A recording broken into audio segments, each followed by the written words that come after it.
How long does it take to hit the live button, girl? Like countdowns and oh yeah. Who does that? A microphone. All right. So what's up, everyone? Thank you, Amanda. You're not blocked. If you were blocked, you wouldn't be able to give me a super chat. All right. So I have Chasing over here. And she's rushing me because she's tired and she wants to go to bed because she's an old lady. So I'm going to make this quick and fast, and I have a ton of stuff to tell you guys, but we're getting everything out. No, MJ, you're not. So we're getting everything out immediately so old lady over here can go to bed. All right. I'm delirious. So I actually have a couple of questions. So for the first time ever, I decided to watch. By the way, it's Chase Truth, everyone. I decided to watch the entire quote-unquote interview of Jose. What'd you think of that? I got absolutely nothing out of it. And I know Did you watch the second part, and then did you watch Andrew and his I brother? watched today, and I watched Andrew. I watched all of it. Okay. The reason why I tagged you to explain this is because you and I think a lot alike on a lot of different things. You say things in a much calmer, more collective way and do your research behind it. I just say that he's fucking lying and that's it. Everyone's supposed to believe me. So I have to change that about myself. But I know like the main points of it, you and I think exactly alike. Mm-hmm. So my question to you is, we already know that Candus is a piece of shit. That's nothing new. We already know Don is probably a narcissist. Can't guarantee it. No, I've never spoken to him. Well, except once. But we already know that Don's a piece of shit. We know that they were bad parents. If they weren't bad parents, they wouldn't have lost their kids to begin with. But, putting Summer aside for a second. So we know, like, they're not good. What I felt like today, and correct me if I'm wrong, but I felt like he put Candus, like he made Candus look better than we think Candus is. Because all of the things that Justice was trying to get at him, or the other one, ICU, was trying to get at him, like, oh, did she do this? Did she do that? No, she would never do that. So he kind of dispelled the very things that everybody gets so, wrapped up in Candus about. He basically made her a better person than she is.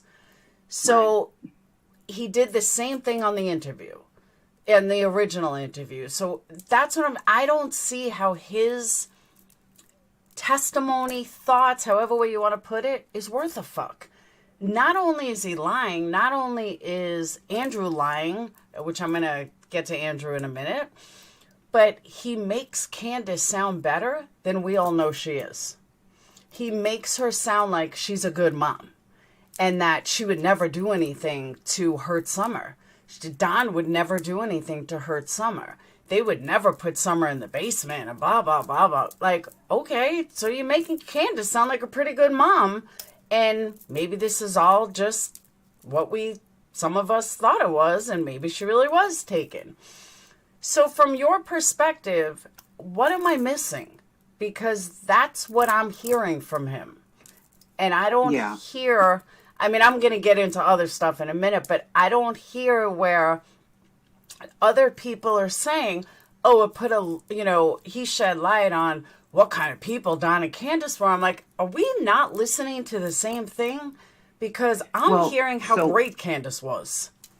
So here's what I think overall, right, is that we had Allie. We know her opinion was biased for the most part because they fell out. We had Leslie, who hated Candus regardless. Mm-hmm. We have Robin, who's a church lady, so she's kind of going to put everything in a nice light. David Dotson as well. So now you got this man who allegedly lived with these people, first for 6 months, then for 3 months, now for 2 months. Who the fuck knows how long it really was. A week. Yeah, like 17 hours. So that was giving us some perspective on, okay, so what was the house like? What did you encounter? What did you see? First, he starts off with, these people were really good to me. Then he gets into details about things that went on in that house and the conditions. And I don't think he was trying to make them look good. I think he was saying, it was pretty bad. And I feel like a piece of shit. But we knew for not that reporting already. those things. But we knew that. But we knew it only from our own imaginations, no, right? We knew it from together Chris. Photos. We knew it from Chris. We knew from Chris that it was much vile. Better. You don't think that I think everybody kind of despised Candus prior to Chris. I think Chris made her more human, if anything. And you don't think Jose did? I think he did, but I think he was also telling things that she would not want him to tell, such as, things I don't want to keep mentioning. You think it's true? See, I don't think it's true.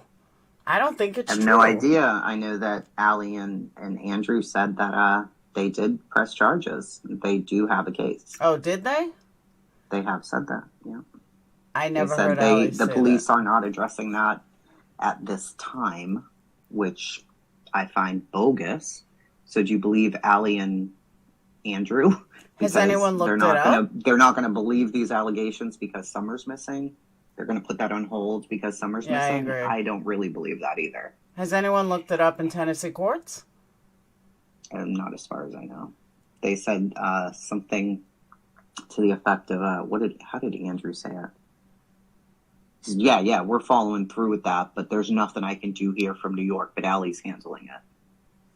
Yeah, I don't believe it. And Allie said, well, they've got everything else going on. But... Yeah, I don't believe it. So who knows, right? But now, so what Jose's saying right now is, I was drinking there, I was participating, but it was a really bad situation. And if I had stayed, I think the only one he said was a really good person was Grandis. He kind of thinks Dawn's a piece of shit. And he thinks Candus kind of did the best she could, and that was it. But the questions they asked were, did you ever see liquor in her sippy cup? Well, no. I mean, come on. Probably not, right? They asked the dumbest questions, but we won't go there. Well, I mean, these were questions I think people sent them to clarify and ask. But so why is any of it relevant? Well, because... There's so many reasons now that it's relevant. I can't even count them all. But just think about this story for a sec, right? You have two full families. Andrew, his girlfriend, their 3 children. The Jeffy, his girlfriend, their 3 children. 2 guests to help them do the move. And Jose in a minivan and a U-Haul. They have a house. How do you rent a house in another state? Well, you have to put a down payment. You have to do the paperwork online and all of that. I'm sure there's a lease involved at some point. So you do all of this, and then you make your trip down there. Well, you get there, and the house isn't ready. So nobody checked that before they went down there. That's red flag number 1. They get there. Why is a storage unit involved in any of this if you were literally there 12 hours and you left? So you met them at the storage unit, then you had to go back to the storage unit to get your stuff? What? So you never went to the house. You unloaded your storage unit near the Dollar General, which Jody Sue said wasn't even fully built yet. Who's also a liar. You put your stuff in there, right? You put all your shit in there, and then you go to Allie's house. And then they're like, well, we don't want to stay here anymore. Our house isn't ready. All the hotel rooms are too expensive. So we just spent, 12 hours driving with 6 children. We're going to turn around now and go. And Allie says, oh, well, my friend has a room to rent. And everybody's like, well, we don't want to stay there. But none of you went to the house. So how did you know you didn't want to stay there? Because you were moving down there. None of them went to the house. Jose's like, I'll go. Okay. See, I don't believe any of that, though. I don't believe any of that. But it happened. He stayed there, right? He stayed there, yeah, but see, That's what happened. Why did 11 people, 6, 7, 8, 9, 10, 11, 12, 13 people leave New York, leave their homes, allegedly, to go live, and they were relocating. Because they were pedophiles? That's according to all of them. Because they were pedophiles? Right? Something is very wrong with the story, right? Yep, that's my point. It's race weekend. They unpack to turn around just a few hours later at 5:30 in the afternoon and say, well, we're going to go back. And Jose's like, no, I'm going to rent the room from this lady who I've never met up on this hill that I don't know anything about. He goes up there. He doesn't know Candus from a rock, nor her children, but he's cooking, cleaning, telling Don Wells what to do with his household and his daughter when she returns. Hey, hold on one second. Sleeping hold with on. Allie in the house. Hang on one second. By the way, guys, Chasing Truth is explaining Jose's story. This is not her personal opinion. She's explaining Jose's story, Jose's words. I'm explaining why any of this is even relevant to Summer's case, right? Because we would think, well, this isn't relevant because this guy was in Alaska or the Philippines. Well, no, I got that. When you start adding the story up, you're like, well, actually, he wasn't. But they said, his buddy said that he was. Then you hear later, Hunter's dad, Andrew, told us, this man was very credible. Jose is a good man. He doesn't even need to be questioned. He's a great man. His brother talks to him all the time, or when he has Wi-Fi or cell service from the Philippines. And he's just a good all-around human being. Mm-hmm. Jose comes out and does an interview, and not 2 days later, Andrew's implying, along with Jeffy, that Jose's lying. That if the grass is growing on the field, they can play ball. Mm-hmm. Jose will play ball. So you're telling me Summer goes missing in June. You know that Jose was staying up there. You haven't talked to him since Tennessee. You think he could possibly be into younger people. You do nothing with this information. You actually say he's a great human being. Jose says he hasn't talked to you in 2 years. Well, Summer's case isn't even 2 years old. What the fuck are you talking about? First, you said you haven't talked to him in 3 years, but then Jeffy says he mailed him his phone from Alaska. When was he in Alaska? Nobody knows when he was in Alaska. Justice said today he can't confirm or deny if Jose was in Alaska. Why can't he ask him? All he knows is he doesn't know. I think it was an uncomfortable question, so he doesn't know. But the phone was mailed from Alaska. Yep. When I asked Jeffy when, he doesn't know that either. What was on that phone? Why didn't you just throw your own phone away, mm-hmm. Jose? Why did you send it to Jeffy? Why didn't Jeffy keep it? Why did Jeffy take a screenshot of the job thing? Was it for an alibi? What was it? Well, hold on one second. Sense. When I recorded yesterday, in the beginning, Jeffy said that he threw his phone in the ocean. And about an hour later, he changed it to he mailed it to me. I'm like, wait a second, guys. Didn't he just say that it was mailed to him? I'm sorry, that he threw it in the ocean. Now all of a sudden it was mailed to him? Because Andrew even asked him, why do you think why do you think he would throw his phone in the ocean? And he gave these answers. I don't know. Exactly. Because he was talking to this girl and that girl and this. And then all of a sudden he mailed you the phone? Yep. So to me, a bunch of red flags went off all together. Mm-hmm. All at the same time. I agree. Because to me, Jose was always irrelevant, which is why he lived under my porch. Mm-hmm. We made it a joke. Yep. He was irrelevant. So when he came out, initially I was extremely excited, thinking, wow, we're really going to get some insight from somebody who knows, not just our assumptions of what we see from Chris McDonough's videos, who only spent, 3 hours with this guy. Lived there for 6 months, man. We're really going to know Summer's habits and what was going on and how the boys were treated. Then I'm really listening to it back again thinking, this doesn't make a lot of sense. No. And then his second interview debunked 50% of his first mm-hmm. interview. By the time I was done listening to Andrew and Jeffy, I was like, yeah, wow, this is awful. All three of them are either confused, all three had mental breakdowns, they all have amnesia, or they're covering something up. They're definitely covering something up. Someone said in chat, and I agree with them, that could have been a drug run. that all Could these have been. people went there because my ex has done it, came an hour away from here to the mountains of Alabama. You can get some pretty good drugs a lot cheaper than you can in New York.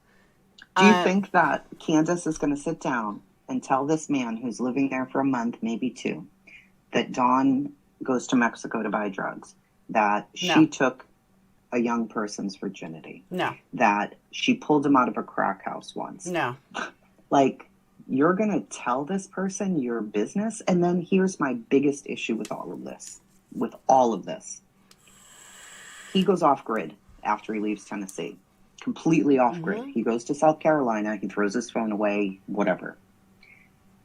He finds out about Summer only because... Yeah, his brother. He decided he was coming back to mend bridges with his family.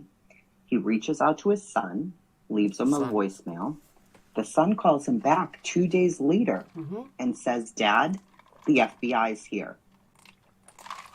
It's really weird to me that right after you leave Tennessee, you go into hiding or off-grid. Then you return the week Summer went missing to mend fences. I agree. That is a huge problem for me. I agree. I also have... That's what made me start searching and looking and just thinking something's very wrong with this. See, but I also have... And I'm surprised that I'm like the only person that thought of this. To me, Jose was fucking Allie. Allie's mom didn't want him staying there. So Allie called her friend, hey, can my boyfriend stay with you?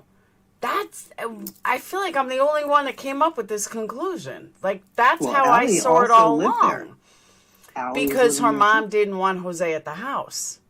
And the grandmother, I think, it's the Hunter's grandmother. She's the mean one. Yeah, she's the one who was on the porch, like, that one. Yeah. She don't go for nothing. She said that she runs it all. She didn't want this Jose at her house. So I really think Allie just called Candus saying, hey, can my boyfriend stay at your house?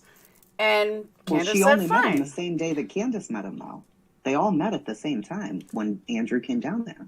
Well, so she met him, and then maybe Allie was like, oh, Candus, you have an extra room. Maybe they met online. Maybe they talked online prior. That's how he met the woman in South Carolina. There you allegedly. go. There you go. Maybe he met was sleeping her with online. Allie. He was sleeping with Allie because remember that's why they stopped talking.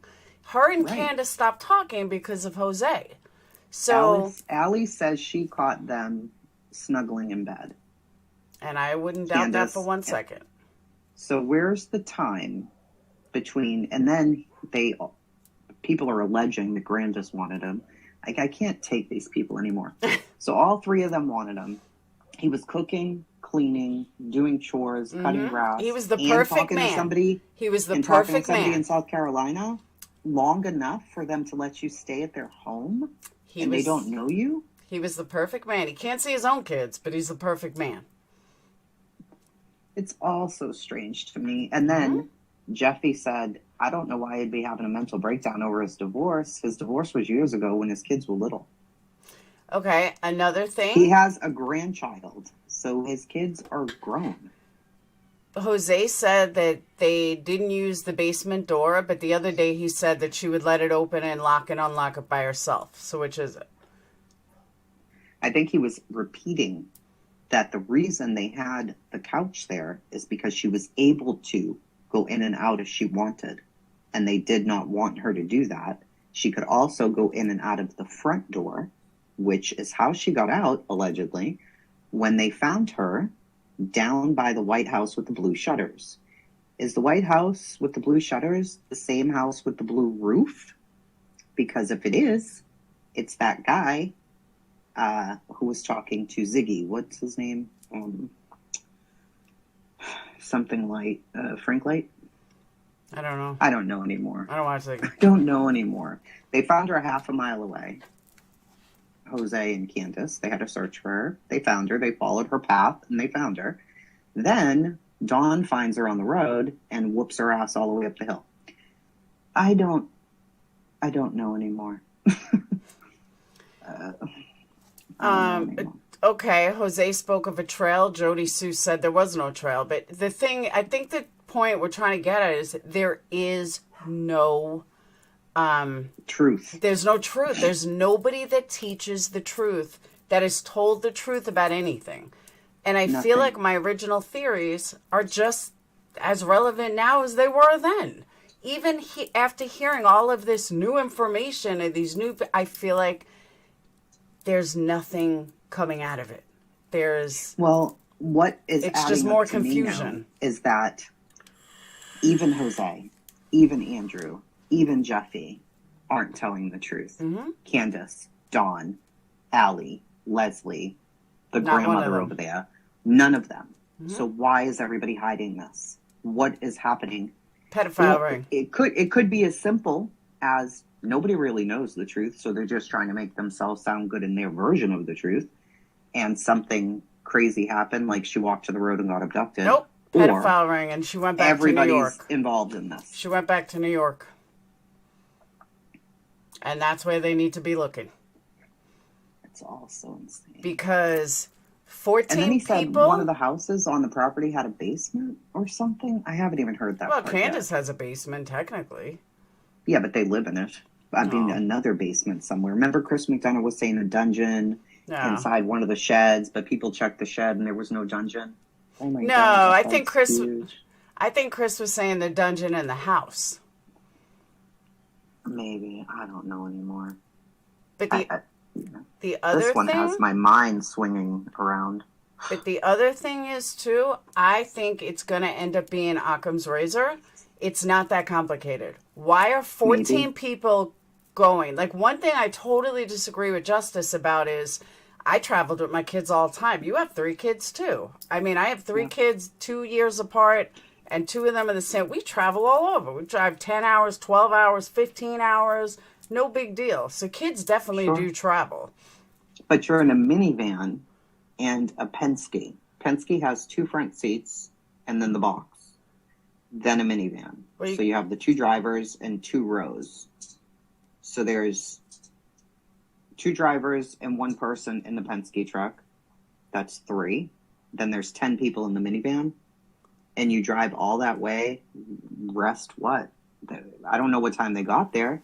But they said they left by 5:30 in the afternoon. And they got up to Candus's house at 6 p.m. So you didn't... What did you do? You got there. You went to a storage unit. Then you had to go back to the storage unit because your house wasn't ready. So did you...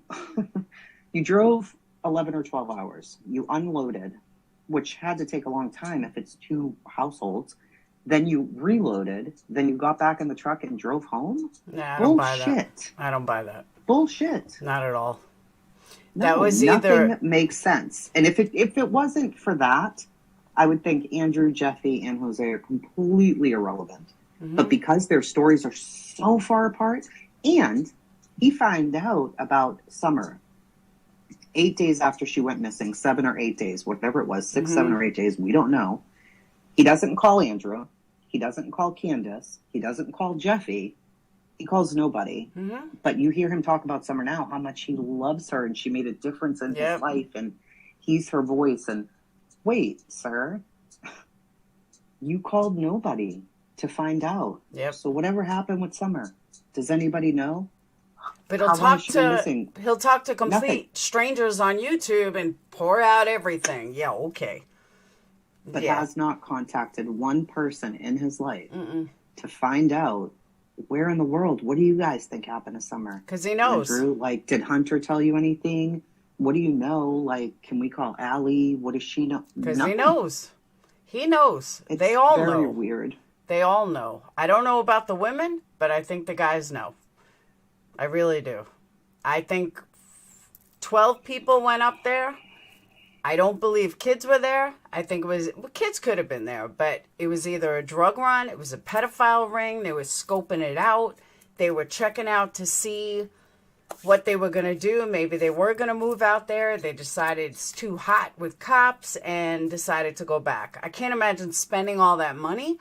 But if the house wasn't ready, nobody moves to a house without finding out if it's ready first. They just don't. Not. Especially renting a U-Haul and everything else. Yeah.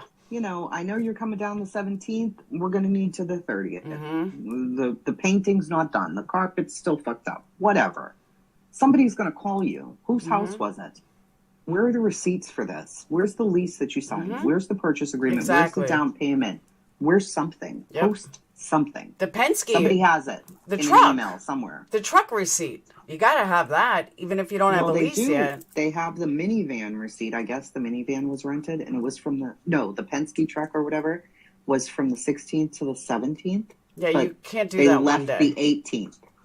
They left the 18th. Yeah, I bet they canceled it. So that doesn't make sense either. And that's why any of it's relevant, right? Because it wouldn't have been unless you were blowing smoke up our ass. And now we're like, well, we really do want to know.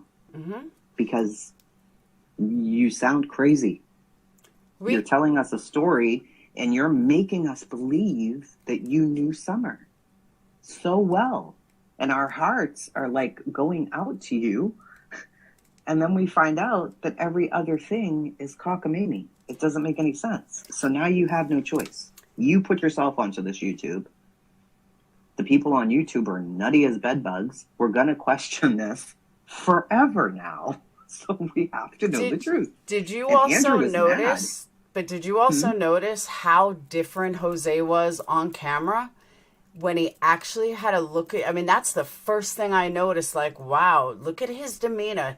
He won't answer things. He's very sketchy. He's held back. But as soon as that camera goes off and nobody's looking at him, all of a sudden it's blah, blah, blah, blah, blah, blah, blah. I mean, that was like the first thing I noticed. I was like, wow, I'm surprised. Well, I'm not surprised, but I'm a little surprised that Justice didn't catch that and call him out on that, or I see somebody. I think Justice and ICU have an idea that, I think they believe what he's saying and they've seen receipts. Maybe they're not comfortable showing them yet, but they know that some of this is very off. And they were even saying that when I was up there. They're like, yeah, you're right. I mean, some of it's off. And it's true. And if you didn't really listen to what Jeffy and I did. Andrew was saying, you know what I mean? As they talked, I'm thinking to myself, okay, your friend disappears off the planet. This little girl goes missing. You think he's like this. Nobody questions that? I agree. Nobody questions this? I agree. Like, it's like it's like Summer's an afterthought to their stories. Because they know she's something. Just a footnote. They know something. Infuriating. Andrew sees dollar signs. That's so blatantly obvious. Yeah, he quit YouTube and then he was back the next morning. I'm like, of course, he saw everybody making money, and now he saw Justice making money using Jose. So what does Andrew do? Let's bring Jose's friend. Let's bring Jose's friend on so I can make money like Justice is, so I can be relevant. That's how I mean, he's so not credible. All right. I know you spoke about this yesterday on your stream. So without saying too much, because I don't want to use the right words, we'll just use my favorite little panda bear. So that's connected to Andrew. Has that ever been disputed, dispelled, confirmed? Because, I mean, I can make a Facebook post, take some of your pictures, put a panda bear up there, and boom, people think you're a pedo, Anybody could do it on Facebook. It's his literal profile picture right now on No, YouTube. It's not. He has, it's on YouTube. Oh, I don't know about on YouTube, because I'm talking Facebook. He has like YouTube. 7 different Facebooks, literally.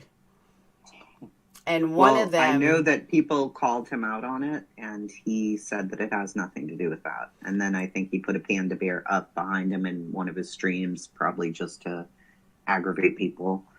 But people have said, no, because I was like, oh, he probably doesn't know. And people were like, no, he was called out several times and told what it means.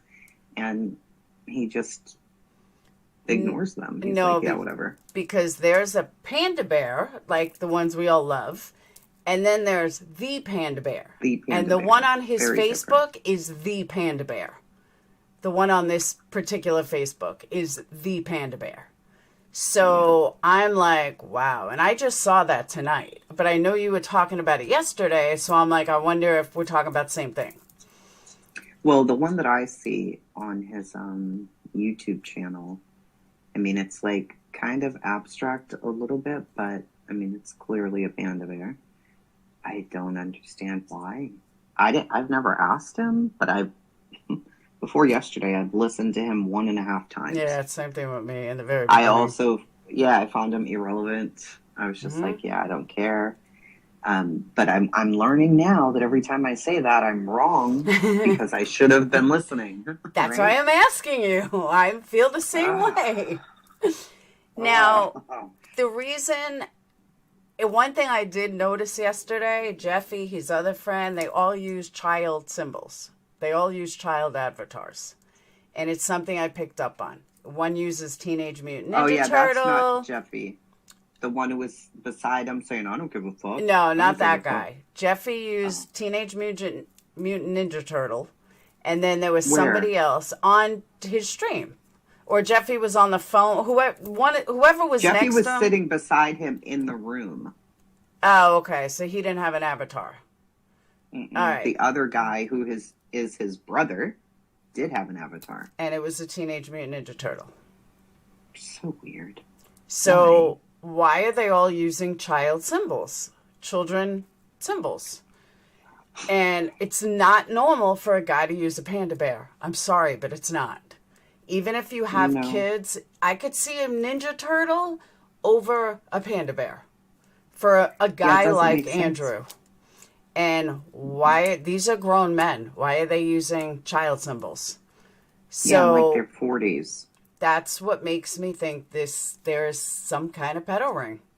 And I hate to say it, and I hate to even think that the kids were even subjected to it, but what I keep going back to every time I listen to these interviews and listen to these people talk, you have 3 boys that were there. That if things were so horrible and things were done the way people are saying they were done, I think the boys would have said something. And that's one thing that I keep coming back to, that let's not forget there were also 3 boys in that house. One of them is old enough. And they were interviewed by specialists. I'm sure more than once. From the FBI, yeah. And now that they're away from the home and they're more comfortable, I'm sure they speak to their foster mom, their foster dad, other kids, something. And as far as we know, nothing has been leaked. Nothing has been said. And the only thing we can go on is that there hasn't been an arrest yet. So maybe there is something to this, but that's the one thing I just keep going back to. The boys haven't said anything. Nobody's been arrested. From what we see, I don't think Don and Candus are delusional. And it seems to me like CPS told them, do X, Y, and Z, and you will get your kids back, So I see them. I think they did, because Candace mentioned that a therapist is coming to her house, and I don't think she would be doing that willingly. So I think there's got to be some kind of plan in place. And I don't think she'd still be working on the house, doing construction on her own, if they weren't encouraging that. Yep. Right? If they permanently took those kids, she wouldn't be doing any of that. Exactly. Right? She would still be drinking, partying, whatever. And everybody thought, oh, we'll get Don in jail and Candace's going to talk. No, she's not. The fuck was that? I mean, she's doing some odd things lately, but I don't know. She's an odd lady. I agree with that. But she's got the mentality of a very young person, in my opinion. She reminds me of somebody that I know very well who, I took her kids. They were my ex's children. And we just went in the house and took trash bags and packed their clothes. And we're like, they have to go. Until you get help, they've got to go. She would spend her SSI check on candy, not food. The kids would climb out the fire escape and go down into the neighborhood in the inner city. Yeah, it was crazy. And she's still that way today.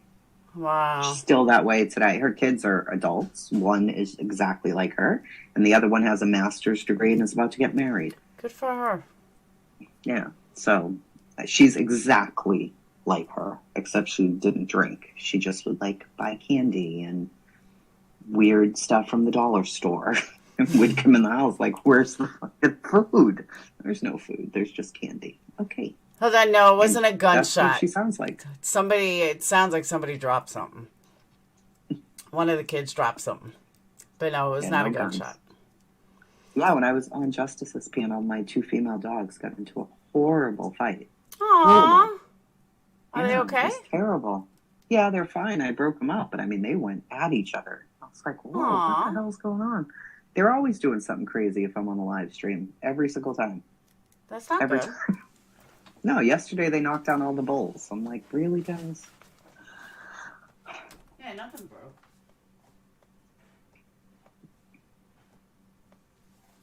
Had these visions, something fell. No, it's just the boys. Just boys making loud noise. What was that noise? I don't know. It was the boys. It was a ghost. Or the dogs or something, but nothing caught on fire, nothing broke. It's all that matters. Yeah, I don't know. I don't know if they're going to talk to Jose again. I think they're going to try, but I don't really know. Like today, Andrew went live and he put no summer talk today, and I'm thinking, what else are they going to talk about? What are you doing here, sir? I agree. Like, why are you here? Because he thinks he's like Joe Cool and runs the show. Because he said the other day, nobody better use my content. I've only given permission to no thanks. I said, well, bitch, I'm using it. So go ahead and strike me. Go ahead and try. I know. I kept trying to get the link, and then I was like, wait a minute, Laura has it. Sure do. I don't even need to try to get it now. I gotta. Yeah, and his friend is like, anybody who uses it, we're gonna dox you. I know. And put your name out there. I'm like, go right that's ahead. Not how any of this works. It's been done 1,000 times. Go right ahead.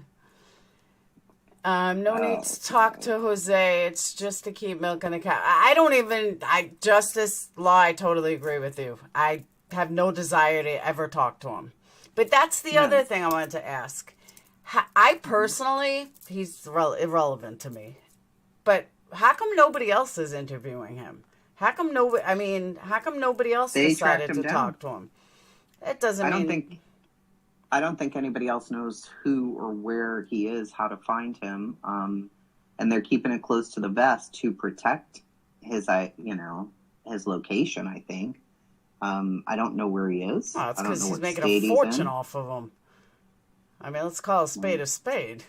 Well, I think also, too, I said in his first stream, please don't let the whole world interview this guy because it's just going to be a shit show. We ruin all the good things. And at first, I thought he was a good thing, right? But now I'm like, yeah, he needs to be like, Duty Ron needs to interview him, put him in the box or something. I don't know. Oh, speaking of, Duty Ron sent something today. Lindsay, what was that Duty Ron said? She posted and I forgot. Duty Ron said, all this interviewing of these people needs to stop because this is not helping a case at all. I agree. Because he has that information about a young, and he's talking about juveniles. And he spoke so freely. Some of the words that he said, I was at the fish store today. I'm telling you. It was gross. It was gross what I heard today. It was on his second interview, and I was like, what are you saying right now? So I agree. I get why Duty Ron's like, don't do that. Stop. Oh, he said it's triggering for some people too. No, Lindsay, I don't agree with that. He's saying it's tainting a potential prosecution. I don't believe that. Well, if what Jose alleges is accurate between Candus and H, then he just told all of these people, and then I mean, it doesn't matter because so many people now know about Candus and despise her that it would be so hard to find a jury pool for them. They'd have to relocate. There's no possible way they'd get a fair trial. So if this is true on top of it, and also people despised her before. Now they think this happened?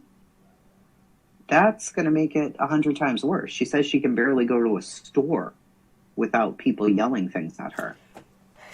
And if she's innocent, then that's really fucked up. Hold on. Now she's allegedly doing bad stuff to children? Like, come on. This is terrible. What do you think, because I don't want you to get too tired on me before I ask you this. What do you think about Candus falling asleep? This has been weighing on me for days. And I've thought of all different scenarios that, okay, Candus fell asleep. That coincides with, Grandis fell asleep. That coincides with Candus saying she should have gone out there. She should have, when she said that. So I'm sitting there like, did she pass out with Grandma? And Summer said, I'm going, and she said goodbye, and she left by herself. They both could have laid down for a nap, absolutely. And she didn't want Dawn to know, because Dawn would have kicked her ass. Yep. And so they made up a story. Yep. And then Summer went missing. And then Summer went to go outside, which really isn't a big deal. I mean, it's the same property. But she went, and boom, she was taken. You know, and I just... Think about it. Her feet prints were on 2 separate properties a mile away. She could have just easily left. She was known to wander, allegedly. But they insist she wasn't, which just makes it so weird to me. Why do they keep saying that? Well, I don't believe that. See, I think, though, that I do believe that Candus could be telling the truth simply because if Candus says she's known to run away, then it makes Candus look like she can't watch her kids. So Candus is not going to say that they would ever roam away or run away, or even though it's, I don't even know where they would go in that area, but, you know, if it makes it look like Summer was either trying to run away or she wasn't happy at home, so she would always try to leave, and then in Candus's mind, or maybe Don drilled this in her mind, that if Summer roams, they're going to take Summer, or they're going to say that we're not good parents. So I absolutely think, even if it was true, that Candus would say no, that it's not true. That to me is what makes sense. Good point. And I mean, even Jose said when Don came back from Utah, the first thing he did was ask for his daughter. Which I didn't find and that that she flew so bizarre. Across that room to him, right? So, I mean, you can see when he's holding her in that final picture that they had together, there's a bond there, you know? She was a daddy's girl. If Jake was a girl, and she was, and not that boys aren't close, but if Jake was a girl and Scott was away, you don't think when Scott came home it would be like, where's my little girl? Far beyond before he kissed you or anything else. I mean, my dad was like that. That's how it is with him and Alex now. Exactly. My daughter, and she's 16, and it's that way with them too. Yep. He went to do something this morning, and she was beside herself that she didn't get brought with him, and I'm like, what? Stop. That's what I'm saying, bring you though. Everywhere. That's what I'm saying, though. When they said that, I'm like, that's normal. But everybody's so in this Don molested her stage. Allegations.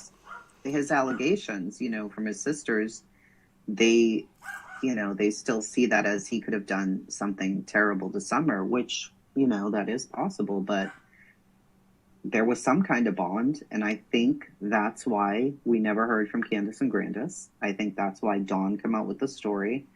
You know, I think they, either Candus and Grandis made up the story because they did take naps and she got lost. And so they were like, shit, he's going to kill us.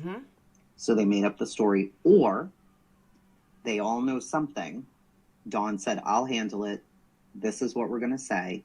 And you guys don't talk.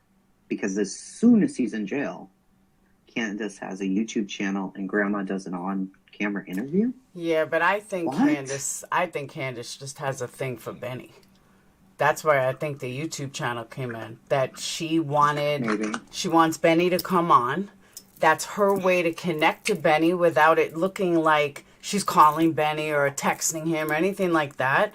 She can now hook up with Benny And Benny could just come on her channel and they could just talk while on her channel. That's what I think. I mean, her face That's literally possible. lights up when she mentions Benny. Like, it's almost cute the way it just lights up. So, yeah, I mean, you could tell that, he speaks to her in a very polite way, and Dawn's telling her, shut the fuck up, you stupid bitch.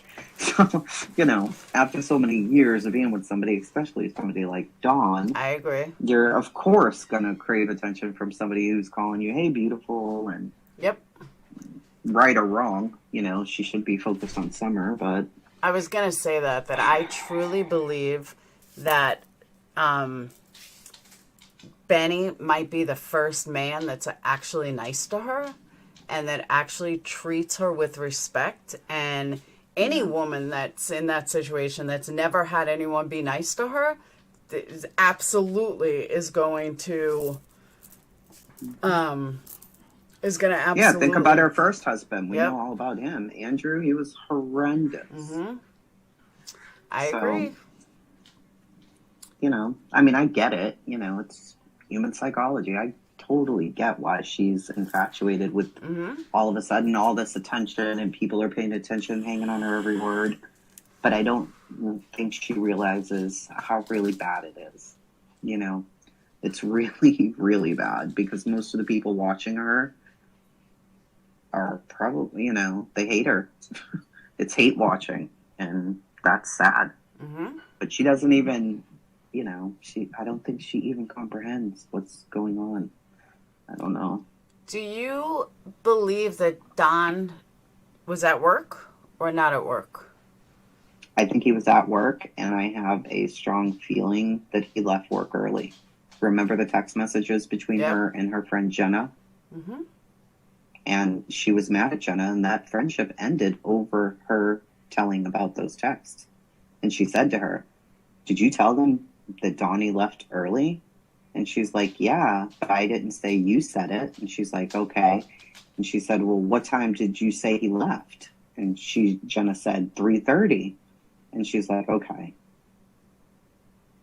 Oh, what? What? Exactly. What does that mean?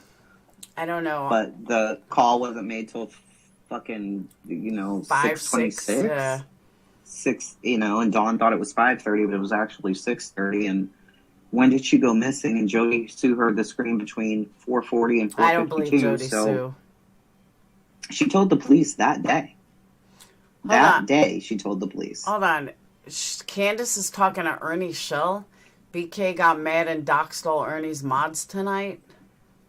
Oh, I didn't know about that. I was watching Justice's interview. But yes, Candus has been on live with Ernie Shell. Yes. Yeah. Okay. I didn't believe it either yesterday. I was like, no, she's not. They're like, she's literally live with him now. So we went from my stream on my other phone to Ernie's live. And she didn't know they were face-to-face on live. She had no idea. Wow. She thought he shut the live off. And then Benny, I guess, was messaging her.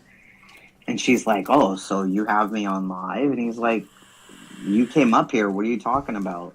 And she's like, well, I thought you took it off live or something. And wow. It was embarrassing. I was like, what is really going on? Why are these people? What is happening here?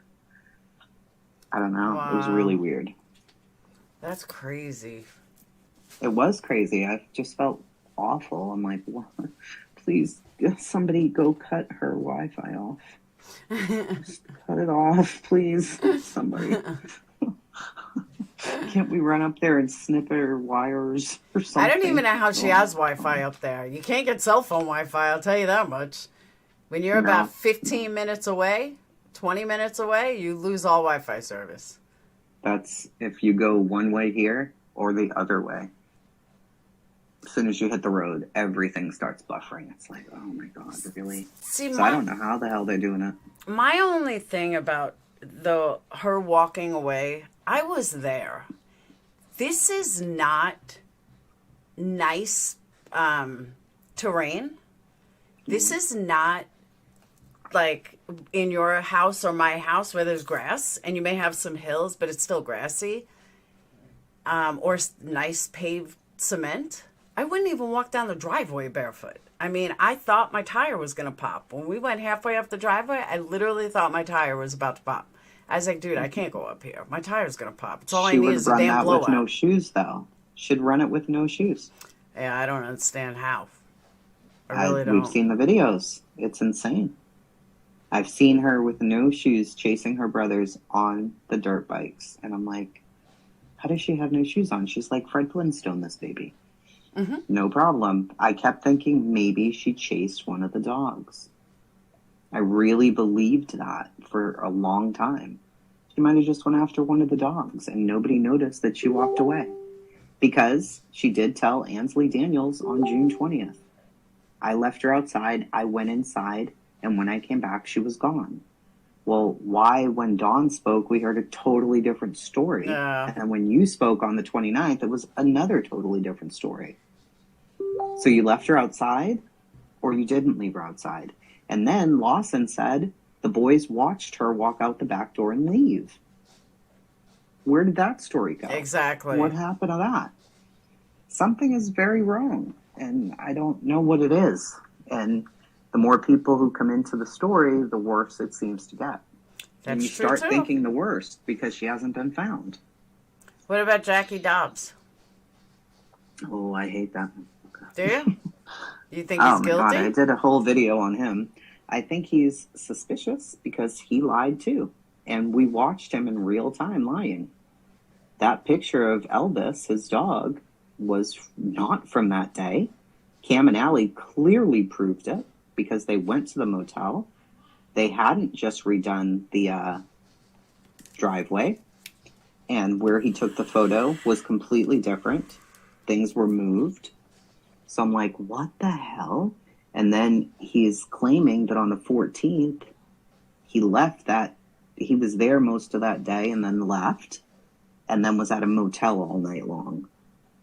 And was there. He took that picture of Elvis late afternoon. Really? Did you? Because we saw it on your Facebook from a different time.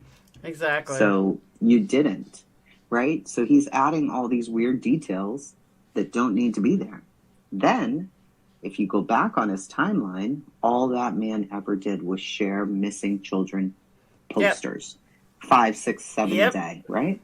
He didn't share shit about Summer Wells until many, many days after. And then it was one YouTube video. I'm like, hold on. My what? 3 healers said, ask Chasing about the Illuminati and Ernie's publicist. Oh my God, you don't even want to know. What the hell is that?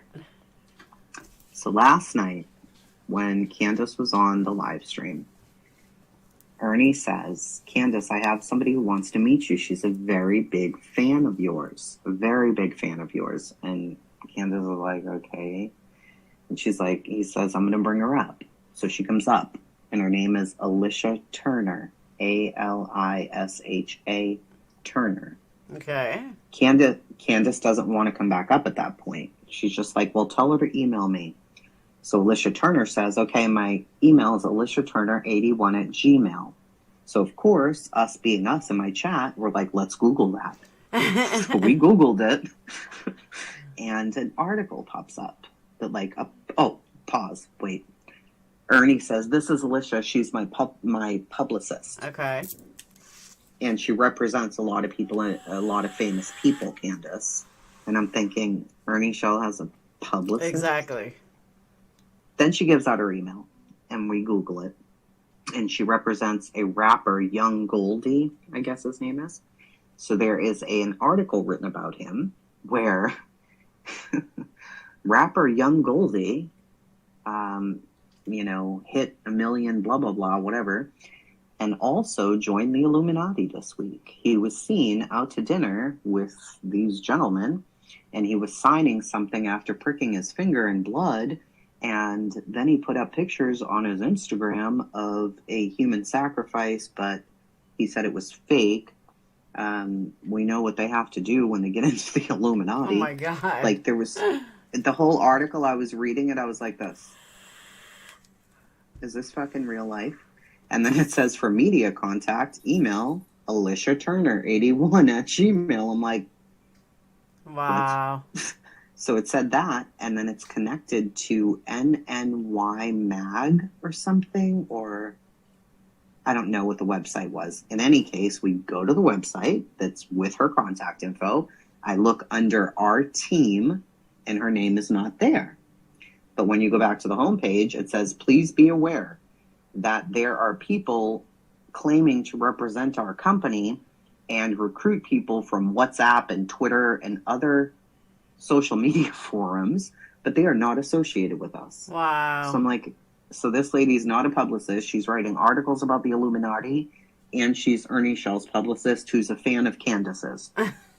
I'm done. I was so done, dude. I was like, I hate life. Why is this happening?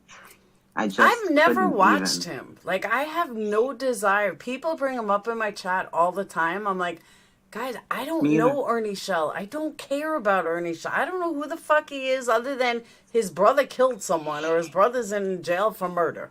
That's it. Yes. People mention him. I'm like, guys, I have no idea who he is.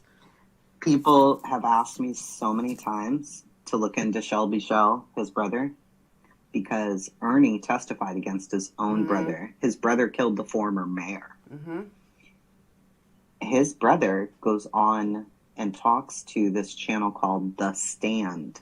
Yes. And it is crazy. I've listened to them. I did listen to them. I was going to say, I can't remember the name of the channel, but there was a channel that when I was painting my room, I was laughing my ass off listening to these guys. I told Patreons, I'm like, guys, have you guys ever heard The Stand? I'm like, they talk about Ernie Shell, but they're not for him, and they're pretty fucking funny. I'm like, they're going, it's like guy drama, but it's just funny. They're talking about everything and all the shit he does and what he doesn't do. I'm like, it's actually pretty funny. They played his brother's trial. And Ernie testifying against his own brother. And I'm like, wowzers. This is crazy. So then you got Ernie. You know, he's a predator hunter. And that's what he hunts predators. He wears a cowboy hat. And he talks to Candace on live streams. And has a publicist from the Illuminati. La-da-da. That's the Summer Wells case. That's crazy. And I think because him and Benny were fighting, he's using Candace now, which is even more sad. Yeah. See, she's a footnote to everybody. So he's using Candace to upset Benny. Where's Summer in that? What are you doing? Why are you here, sir? You're using the mother of a missing child to fight an internet beef with a man you've never met. For what reason? I agree. Because you got into this case over her missing daughter, in which you've done wackadoodle stuff, and now this is all a joke. It's bizarre. He's running down the street the other day, and he got arrested allegedly for. People were saying he was on meth. He's like running down the street, paranoid, crazy.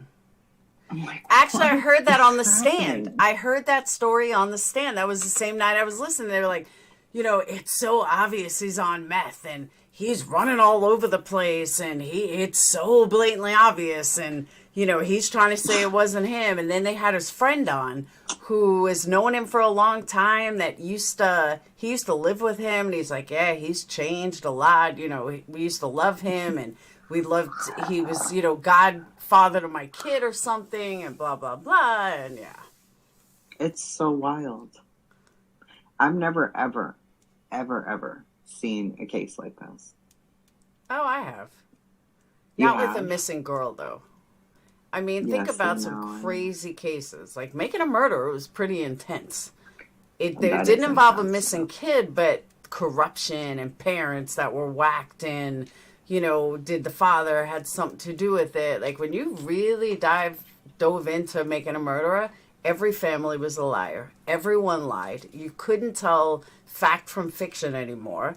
You know, just everyone involved was a bunch of lowlifes that you couldn't get a straight story out of. And that's what I mean by the craziness. Summer Wells is the same thing. You're dealing with a bunch of lowlifes that you can't get a straight story out of.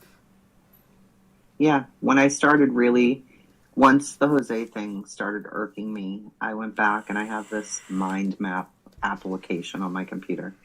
And I just put Candus, Don, Grandis, Robin, David Dotson, Jose, Allie. And that's all on sticky notes on the top. And then I started recording their different statements of that day, of what happened, of what they know. I got about 3 hours into it, and I was like, you know what? I hate everybody. I hate the world. It's exactly right. I get it, because that's how I feel. That there's too many inconsistencies. There's too many liars. And like I said from the beginning, they're all a bunch of fucking lowlifes. I think the most non-lowlife is probably the worst, and that's Don. You know, he's a hard worker. He supports his family until he's in jail. But he supports his family. He works hard. He may be a narcissistic asshole and controlling, but he's still the breadwinner, you know, and he's the most non-lowlife out of all of them. According to people I've talked to and heard about, you know, Grandis is actually a really nice person. She's very caring. She's just a nice lady, you know. She splits her time to stay with Candus, and then she goes back up for her other child. And, you know, then we have the rumors, oh, she can't see any of her grandkids because she's evil. I don't know how true any of that is, you know. I don't know about I have that. no idea. Yeah, but in everybody's story, it's Grandis waking up to drive Allie to work. Grandis waking up to take the kids over here.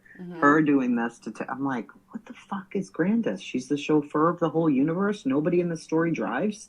Anybody does nothing. What do you guys do? She's an old lady with a broken knee. Yep. But did you hear the latest? Someone put out a theory that Grandis, oh, let me remember this. It was recent. That Grandis,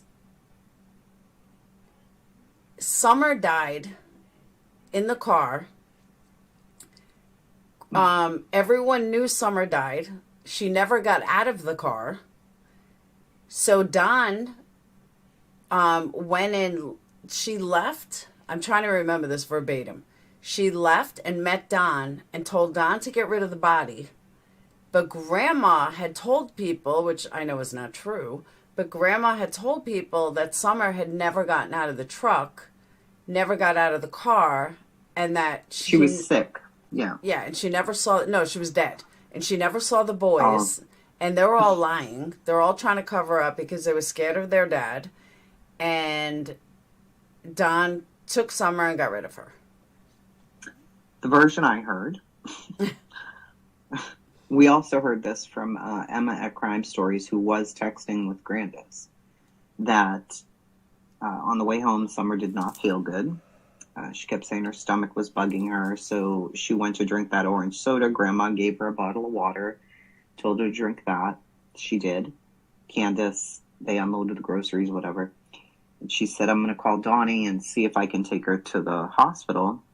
Donnie left work. They allegedly took her to the hospital. That's the last time Grandma seen her. She was in the truck still. And when she returned, she heard Candus return, and then she just heard Candus yelling for Summer, that Summer was lost. So that's all she knew. But if that is true, why would they have to lie? There's nothing wrong with that story. They never made it to the hospital. Maybe she passed away. Maybe I don't know. That's a weird story, right? Oh. Okay. But what'd she pass away from? From what? Drinking a bottle of water? Drinking a soda that had been in the car a month? No. So it never made sense to me. I didn't understand any of that. I don't know. But yeah, I did hear that rumor floating around, and I was like, I hate people. But does it match up with him leaving at 3:30? Yes, it does. Because the picture of Summer sleeping on the milk was 3:09 p.m. So they would have gotten home by 3:15. Unloaded the groceries. She was nervous about Summer. She calls him. He leaves at 3:30. They meet up. Summer never comes home. Candus comes back home without the baby, but Grandis doesn't know that. She only comes out when Candus starts screaming for Summer. Is it possible that she died of natural causes? It does happen. Maybe she had leukemia, cancer that nobody knew about because she never went to a doctor. The theories can go on and on and on. I'm just saying that maybe it's possible that she did die, but nothing to do with either one of them. I don't know. I mean, we see her in the TikTok video earlier that day. She had plenty of energy. She had good color. She seemed okay. I mean, I know that people comment on her color against the milk. You know, that they were concerned about that, but she seemed fine, right? Could she have stepped on a rusty nail? Could she have gotten blood poisoning? Did she go septic? Nobody knew. At what point, though? Hunter was in the car with her all that time. They're watching TikTok videos. He said she was totally fine. Maybe he's also doing a cover-up. Maybe, because when I heard the theory, I'm like, yeah, whatever. But after hearing what you just said, I can kind of see maybe she did see the boys. Maybe the boys did see her. Maybe she walked back out with Candus in the car. Maybe their story is true until the part that she was going to take Summer to the hospital, and maybe Summer died on the way for some reason, and they got scared. Why would Grandis tell Emma that? Because Emma did go through her messages, and she went through her messenger. You know how you go through messenger? Yeah. You click on the profile, you click on info, and it goes to the person. So we were thinking, oh, it's a fake Grandis talking to Crime Stories Obsessed. But it was actually a real person. It was really her. That's her profile. So then that really gave me pause. Like, wait a minute here. Why would she say that? Why would Grandma make that up to some person she doesn't know? Like, they would talk about other things, like, gotta go to Walmart, get my glasses fixed. What are you doing today? I'm looking for rocks today. I don't feel well. Whatever. Hope you're good. Why make up that story if she didn't get out of the car? I'm gonna put something out there. It's gonna sound crazy too, but it's happened. Oh, that was the other thing. That she was out in the hot sun. I forgot, this is a major part of the story. That her and Hunter were at the lake. Grandma wasn't there. But her and Hunter were at the lake. They left Summer in the car. And Summer died of heat overstroke. But it wasn't hot enough. That's what I'm saying. Summer can roll down windows. It was 79 degrees that day. Not if she was sleeping in the car, though. If they left all the windows up and she couldn't get out, maybe, sure. So that was the theory that I heard recently. I was like, I don't know about that. Did you get stuck outside? Been around a long time. Ow. Come here. Oh, someone's mad. I think someone got stuck outside. Stop. Stop. Very upset. He's mad at Buka. Why so mad? He's mad at Buka. Because he wants my attention and Buka wanted my attention. It's okay. It's okay. Hi, Flipper. It's okay. It's okay. You'll be okay. I promise. Mine's down there. Where I go, she goes. Is it you can't really see possible? And I don't see drug addicts doing it. He's gone. Relax. I don't see drug addicts doing this too often. Is it possible Hunter, maybe Candus said, give her 2 Tylenol, give her 2 aspirin or whatever, and gave her 2 oxys instead, which could have killed her. Because if you're a kid, you're not going to know the difference between an oxy and an aspirin. You're just going to see a bottle. And that was the other thing I thought, maybe that's how she died. Maybe, and that's where Hunter is covering it up. And why they're covering up for Hunter and why they're covering so much up. Maybe it was Hunter that accidentally gave Summer. Maybe that's why Hunter's never been the same again since then or something. Maybe. I mean, if the story about the 330 is true, based on Jenna's texts, and the story based on Emma's texts are true that she left to take her to the hospital, and then when she got back, she was yelling that she was missing. If those two things are true, then she could have passed. Or they did know CPS was coming back, so they were scared and had to make something up so they didn't lose the boys. Possible. But, you know, if that's the case, then they brought her somewhere that nobody will ever find her. You know, did you hear my hollow tree theory? Oh my God, shut the fuck up. No, I'm serious. There was a case that's where she was. I heard it, Cuckoo Bird.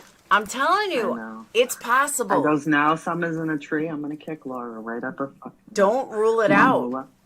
Don't rule it out. Anything's possible. You're right. Anything. But anything's possible. I'm like, wow, that's possible. It's definitely possible. The dogs have sniffed her? The dogs would have smelled it, though, right? Because you're never going to find them. There's too many damn trees. But I'm telling you, when I sit there and I think about the theory that she never got out of the car, or I just go back to why would the boys lie, but Don leaving work early, very possible she died of something on the way to the hospital, or that had nothing to do with Candus or Don. And that's what I keep coming back to. No, I don't think she choked on peppermint or anything like that. Didn't Molly and Betty check all the trees? I highly doubt that. I hope you're joking. Damn, you're up super late. I must go. Yeah, look at my eyes. Like I don't have wrinkles already, bitch. I have to go to bed now. It's been go to good bed, night, everybody. Thank you, and I will talk to you later. All right, let me shut this off. All right.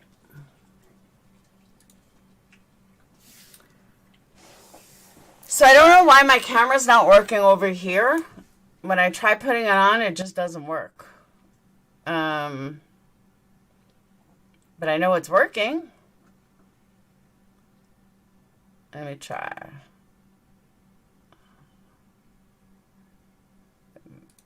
Yeah, it's not working. It won't come on.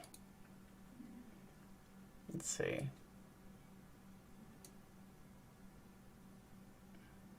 Nope.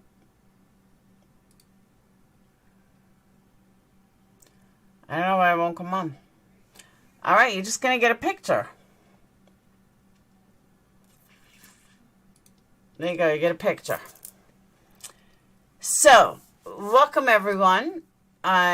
Yes, Chasing Truth usually doesn't stay up that late, so I knew I had to rush. Don rushed home and went to the shed, left. Robin said he left again later, and she had to call him, convinced him to come home. Yeah, there's so many questions. So many. But there's something else I want to show you guys, unrelated to the case, that I was going to show you guys originally. It is a trigger warning, and I want you guys to know that you're probably going to cry. I cried. When I saw this. One of my members and Patreons had showed this to me. Shasta's brother was put in a hollow... A lot of people put in a hollow tree. More than you would think. So you guys remember the case of the little chubby boy Thomas and the mom that dropped him off in the middle of the road? Well, they released the actual video of him getting dropped off. And I'm just warning you guys, for those of you that are sensitive, you're going to cry, because I know I did. And it's just heartbreaking. It's absolutely heartbreaking. But it's one of those, you just have to see it. So let me pull it up.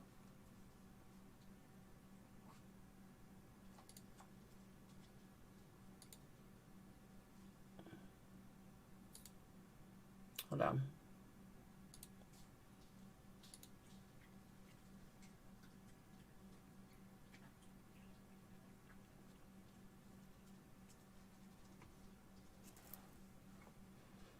I don't know why it's taking forever to load.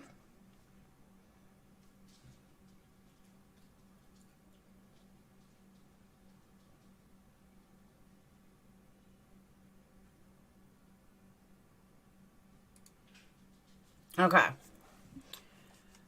All right. So I'm going to go ahead and show it. I'm going to get back to Don and Candus. No, this is brand new. This was just released yesterday.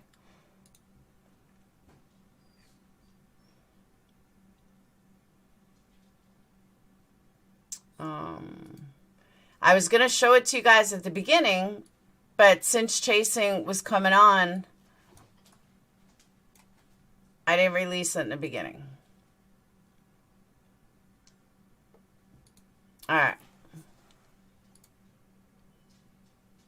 WLWT, we have new video from the night a 5-year-old boy with autism was found wandering alone in the rain. Home security footage captured little Thomas being dropped off on a Coleraine street, and police body camera footage shows the efforts the officers made to identify the child. You can see him here wandering on that front porch looking for somebody to help. WLWT News 5's Karen Johnson joins us live with more. Karen. Well, I just finished watching several hours worth of videos we obtained exclusively. And I do want to warn people it could be a little difficult to watch because it does show a little boy, a 5-year-old, wandering this street here in Coleraine Township, an unfamiliar street in the cold. No, there was a little boy, Thomas, who was dropped off by his piece of shit crackhead mom on a rainy night in another state from where she lived, from where they lived. The little boy was 5 years old and autistic, and he just melted everybody's hearts.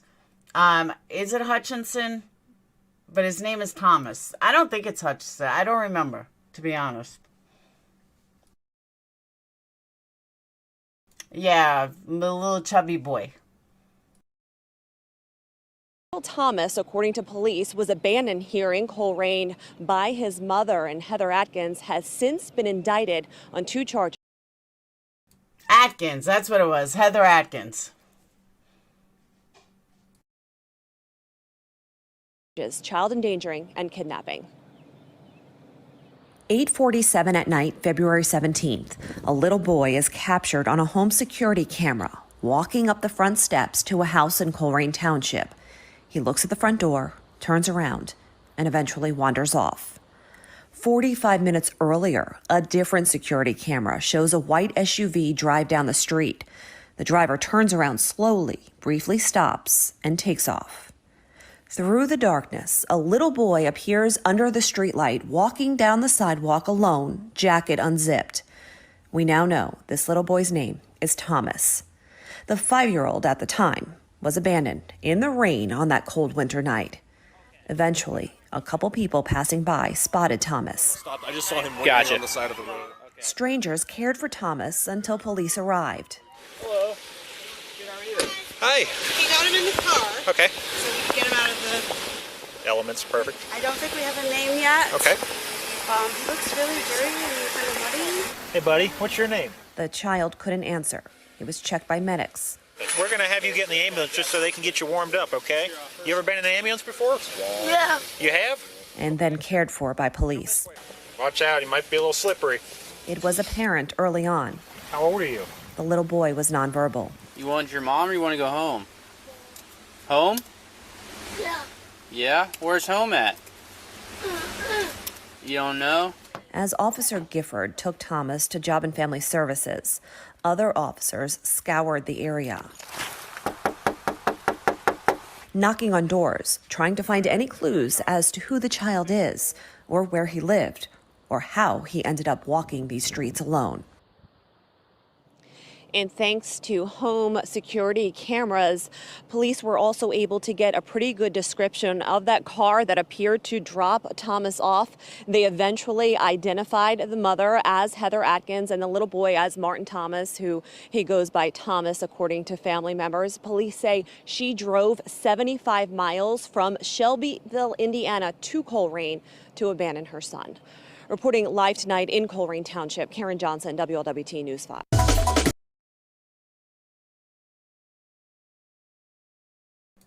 I told you guys you were going to cry. And it's a good thing I'm not on camera because I cried again. So, give me a moment. This is when cigarettes help. And when you quit smoking, a vape doesn't quite do it as well. But yes. But I felt like I've been following the case, and when Sweet Carolyn sent me that video, I thank her for it. She's like, I know you'd want to see this. So for those of you guys that aren't familiar with the story, this piece of shit crackhead mom dropped her 2 brothers, her 2 other sons at a friend's house and said that Thomas was with somebody else, was with the father who was actually in jail.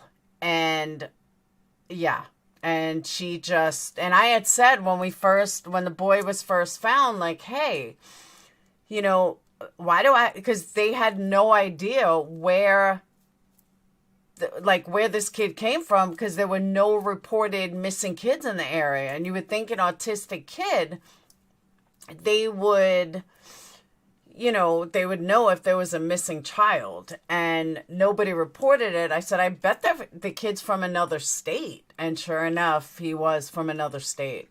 This fucking stupid bitch dropped her kid off in the pouring rain.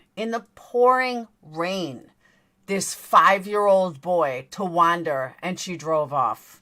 I couldn't even imagine. Could not even imagine. Exactly, Billy Doodle. I just couldn't believe it. He's fine. I don't know if he's with family. I can look.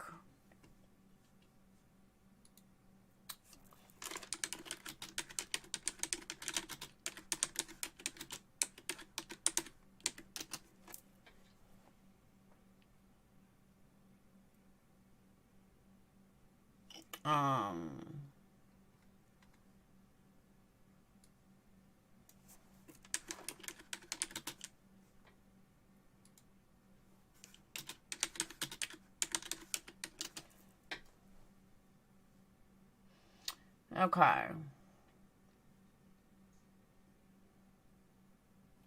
There's nothing since February.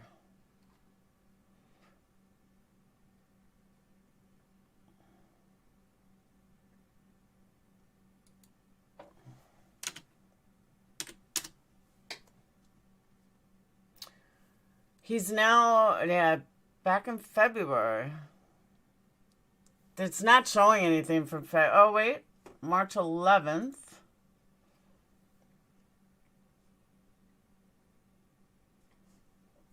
Well, we got some news. Not much. That's the dumb bitch. Accused of abandoning autistic son, facing 11 years in jail. She should be facing life in jail, if you want my opinion. Mother indicted on kidnapping and endangering children. Charges could spend 11 years in prison. Is accused of abandoning a 5-year-old nonverbal autistic son in Colerain Township as she drove back to Tennessee. She's from Shelby, Indiana.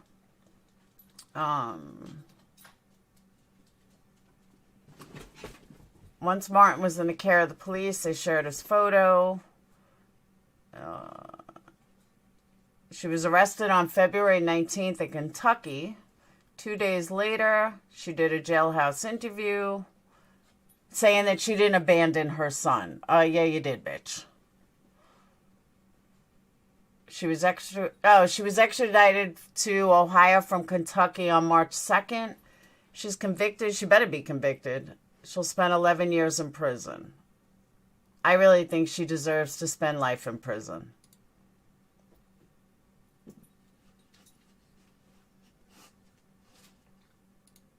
Breaking now, a mother accused of leaving her 5-year-old autistic son in Colerain Township is being brought back to Ohio. Good afternoon. Thanks for joining us. I'm Amber J. I'm Chris Riva. Heather Atkins will be extradited to Hamilton County to possibly face more time in jail. Trevor Peters joins us with the latest in this investigation. Trevor. And Chris, court records show Heather Atkins signed an extradition waiver in Scott County, Kentucky. She will soon be booked into the Hamilton County Jail to face a new charge of kidnapping. As we reported, Adkins was arrested on February the 19th in Georgetown, Kentucky. That is just 2 days after police say she drove from Shelbyville, Indiana, and abandoned her son, Martin Thomas, on a cold, rainy night in Colerain Township. The then 5-year-old was found by a passing driver who called 911. In an interview from jail, Heather claims she left Martin Thomas with a friend, but eventually admitted she abandoned him.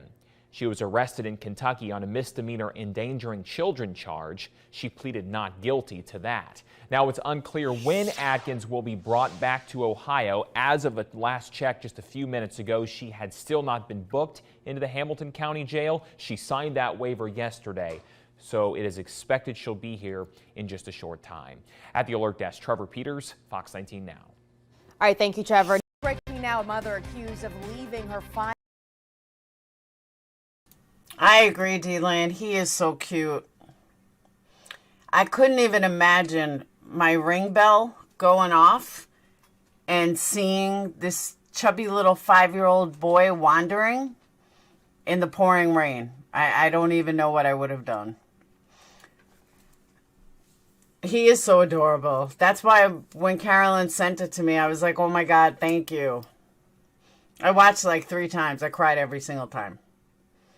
I totally agree. 11 years is not long enough. Just put your kid up for adoption. Yeah, I can't comprehend just dropping your kid off in the middle of a rainstorm, no less, at night. Fucking at night. He could have been killed. He could have been hit. Like, I can't with this woman. I hope she fucking dies in prison. I really do. Exactly, Jenny. That's what I'm saying. I couldn't even imagine it. Like, wow. Just wow. Unbelievable.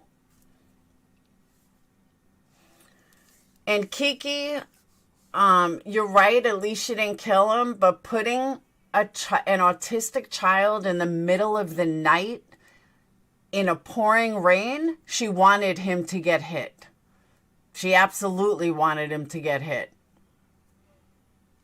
Because she could have brought him to a hospital. She could have brought him to anywhere. There's so many places she could have brought him that wouldn't have put him in danger. And it happened in Ohio. So, yeah. So to me, she kind of wanted him dead. Just because she didn't have the balls to do it herself. Because there's so many things that she could have done that she didn't. So, yeah, absolutely disgusting. Yeah, she wanted him to get hit. I believe that. Oh, Lucy, I believe that too. Absolutely believe that too. I watched that. I was like, this guy is triggering. I could tell right away that he was on the spectrum. Oh, he's so cute. I was like, I want to adopt this kid. I don't know who James Hamilton is. Yes. Oh, that's true, Denise. She probably still want a payment for him. Good point. Definitely a good point.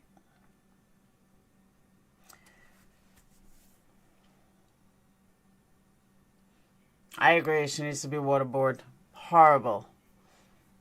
And why not just drop him off with the other boys? She didn't even do that. She's just vile and disgusting. Oh, you said it, Kim. I'm sorry. Sorry, Kiki. Kim, I knew someone in blue said it. I apologize. And my 3 healers, I'm so sorry. I provide behavioral therapy for kids with autism. Oh, do you, Sarah? You haven't heard of that, Sweet Dreams? Oh, it's so sad. Have you seen the cameras of him? Yeah, only the one I just played. Unjustified China watch that. She threw him out and ran over him. He didn't die. She took him home, hogtied him, and threw him off the bridge. Oh, get the fuck out of here, really? That's what I'm saying, Debbie. She could have taken him to there's a million places she could have taken him to, and she chose not to. Absolutely disgusting. Let me check it out. What state?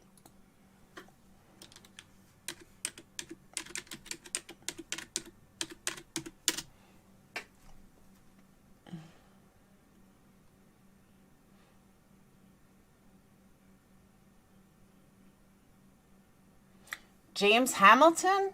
The only thing I'm seeing is a famous James Hamilton. He died. A boyfriend tied a cinder block around his chest. What?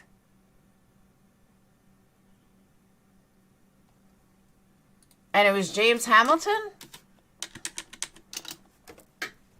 Oh yeah, here it is.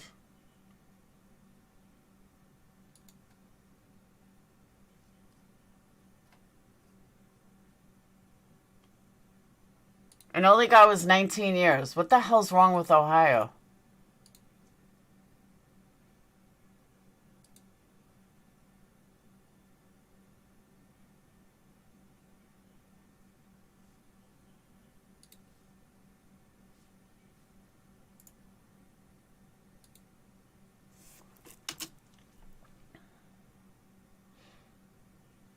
I don't know why my internet's running so slow.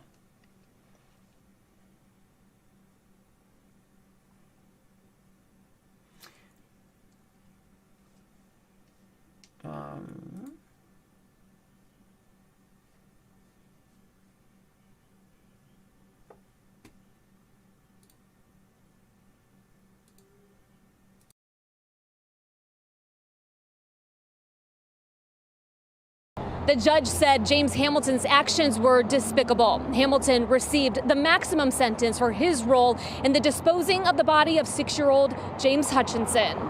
The Ohio River is now huge, unmarked grave that no one can go visit.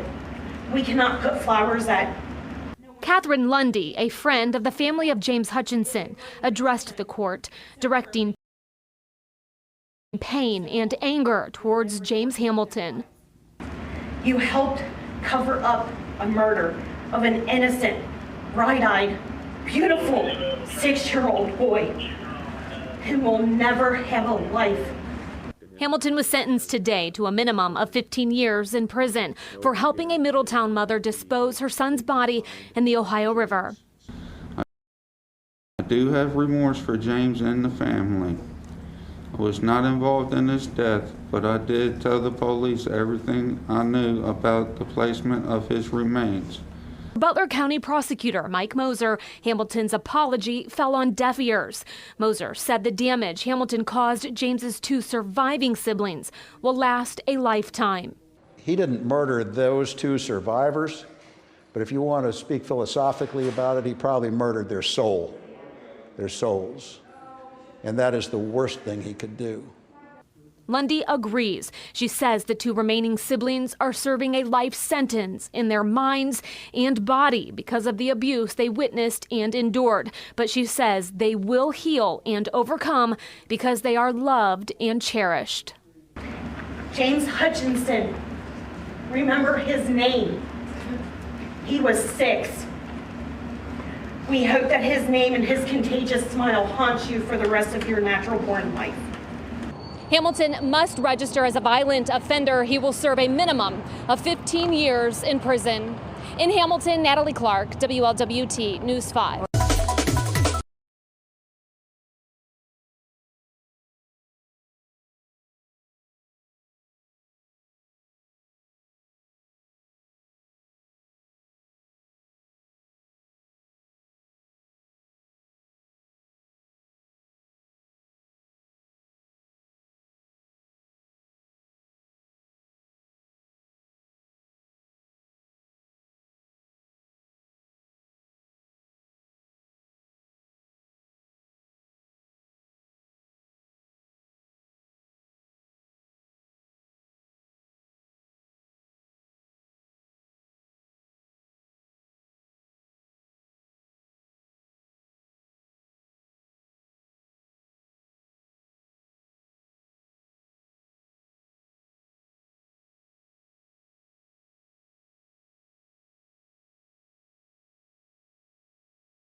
Whoops, sorry. Sorry. I don't care if she had a mental illness or not. She shouldn't have children. Crazy. I'm not muted anymore. But internet sucks, though. You can hear me now. I was talking away. You can hear me now. Like 3 bit. Yeah, Ohio's nasty. She tried to abandon 3 kids and then hit that baby. That's insane.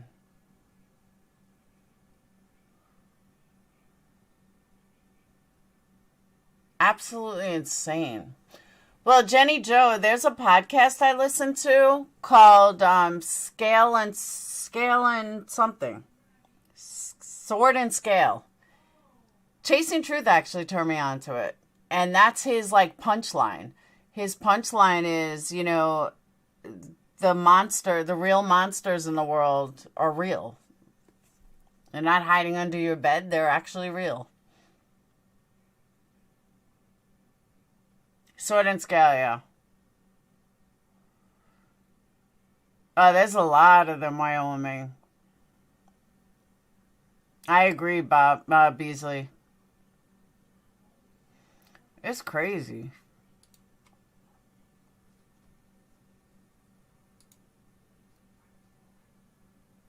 Cincinnati, a 16-year-old is dead and 3 others, including a 13-year-old, taken to the hospital.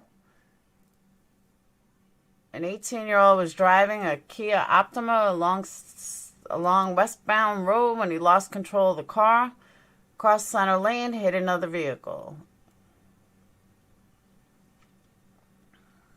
13-year-old was sitting passenger in the Kia. 16-year-old that was sitting in the back seat was pronounced dead. The 16-year-old and the 13-year-old were not wearing seatbelts. Sad.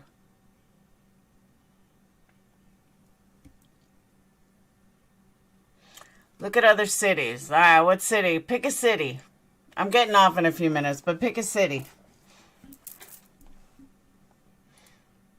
Give me a city. Oh, you know what I want to look up? Hold on.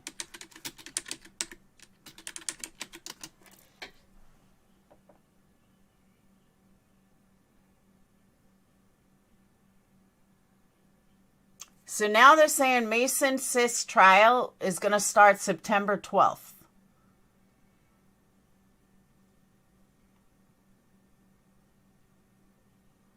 Does it finally have a date?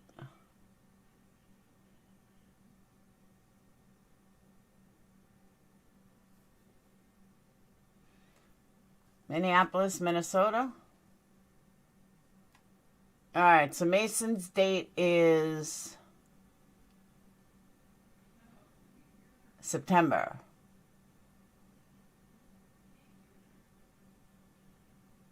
All right.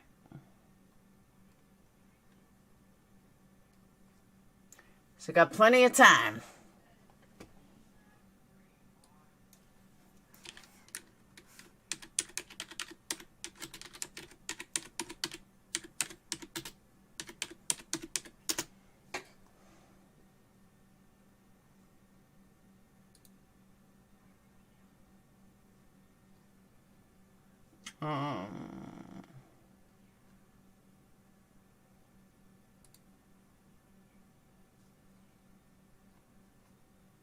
That doesn't give me a crime.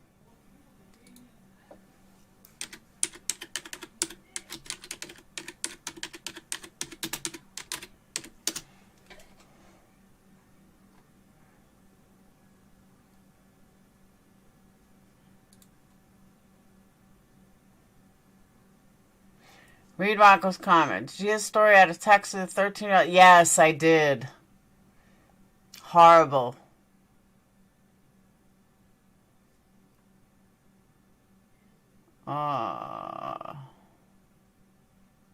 I don't see anything in Seattle.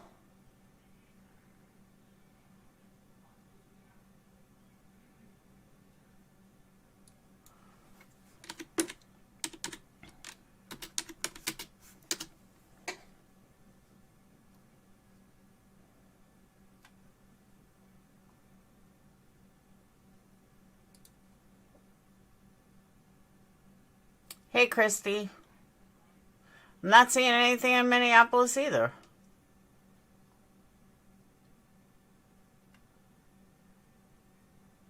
I guess there's no crime there. Let's see.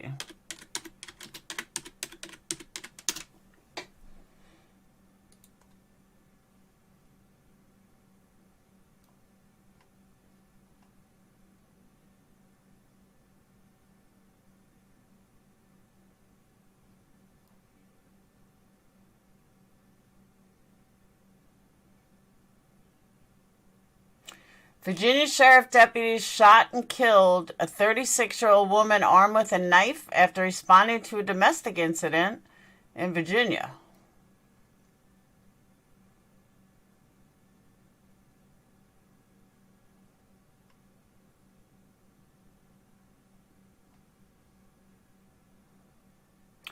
Burger King employee having a bad day shoots a customer who threw mayo packets at her.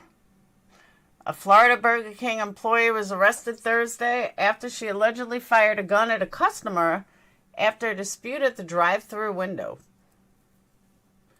Mother who shot up heroin while giving birth charged after baby dies. Alabama. There we go. We got a Obama story.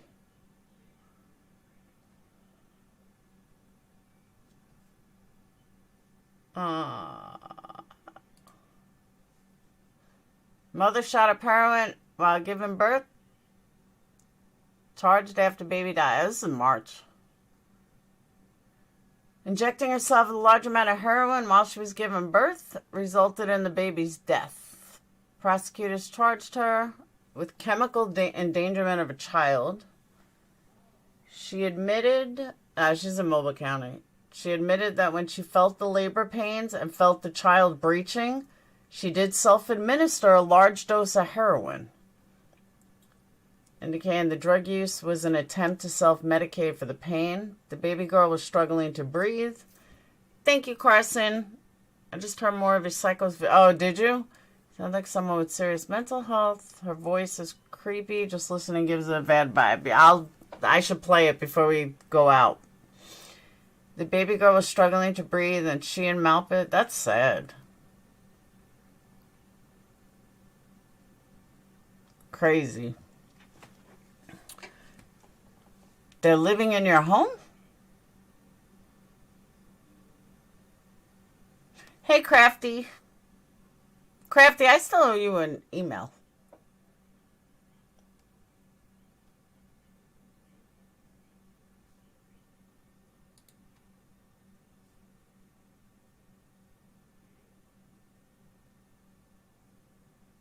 Body bags. I do know about the Papini case. Yes. She was having an affair with her boyfriend.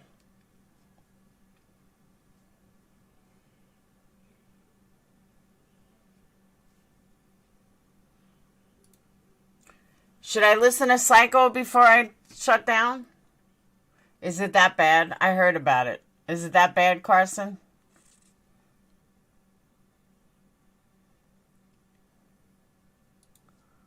Let's see. I can see you, man. What's up? What's up?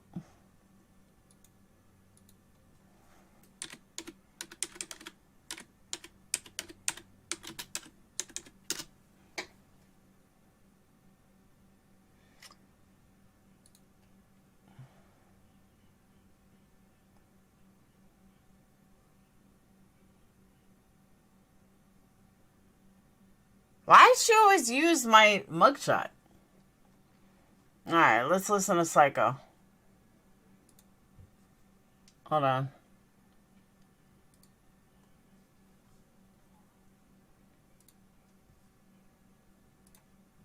Hey guys, very short video here. Of the 3 letters that were sent out to the 3 different people that you were told about, we got a response from one of them. Monday we are having a phone conference.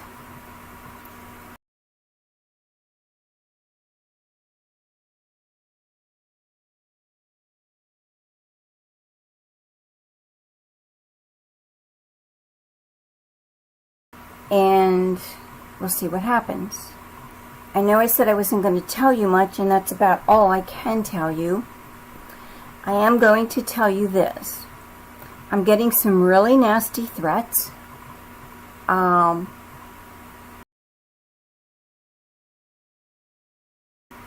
believe these people are just a bunch of liars that are trying to make themselves look and sound important.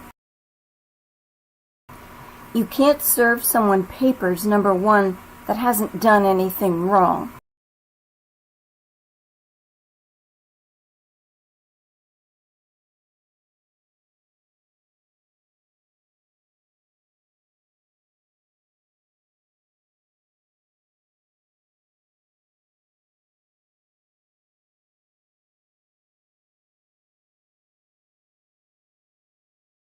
Whoops. Psycho, you don't think you've done anything wrong? You've done plenty wrong. This is harassment. Harassment to the fullest degree. You need to let go and move on with your life. Like, seriously, that's what you need to do, is let go and move on.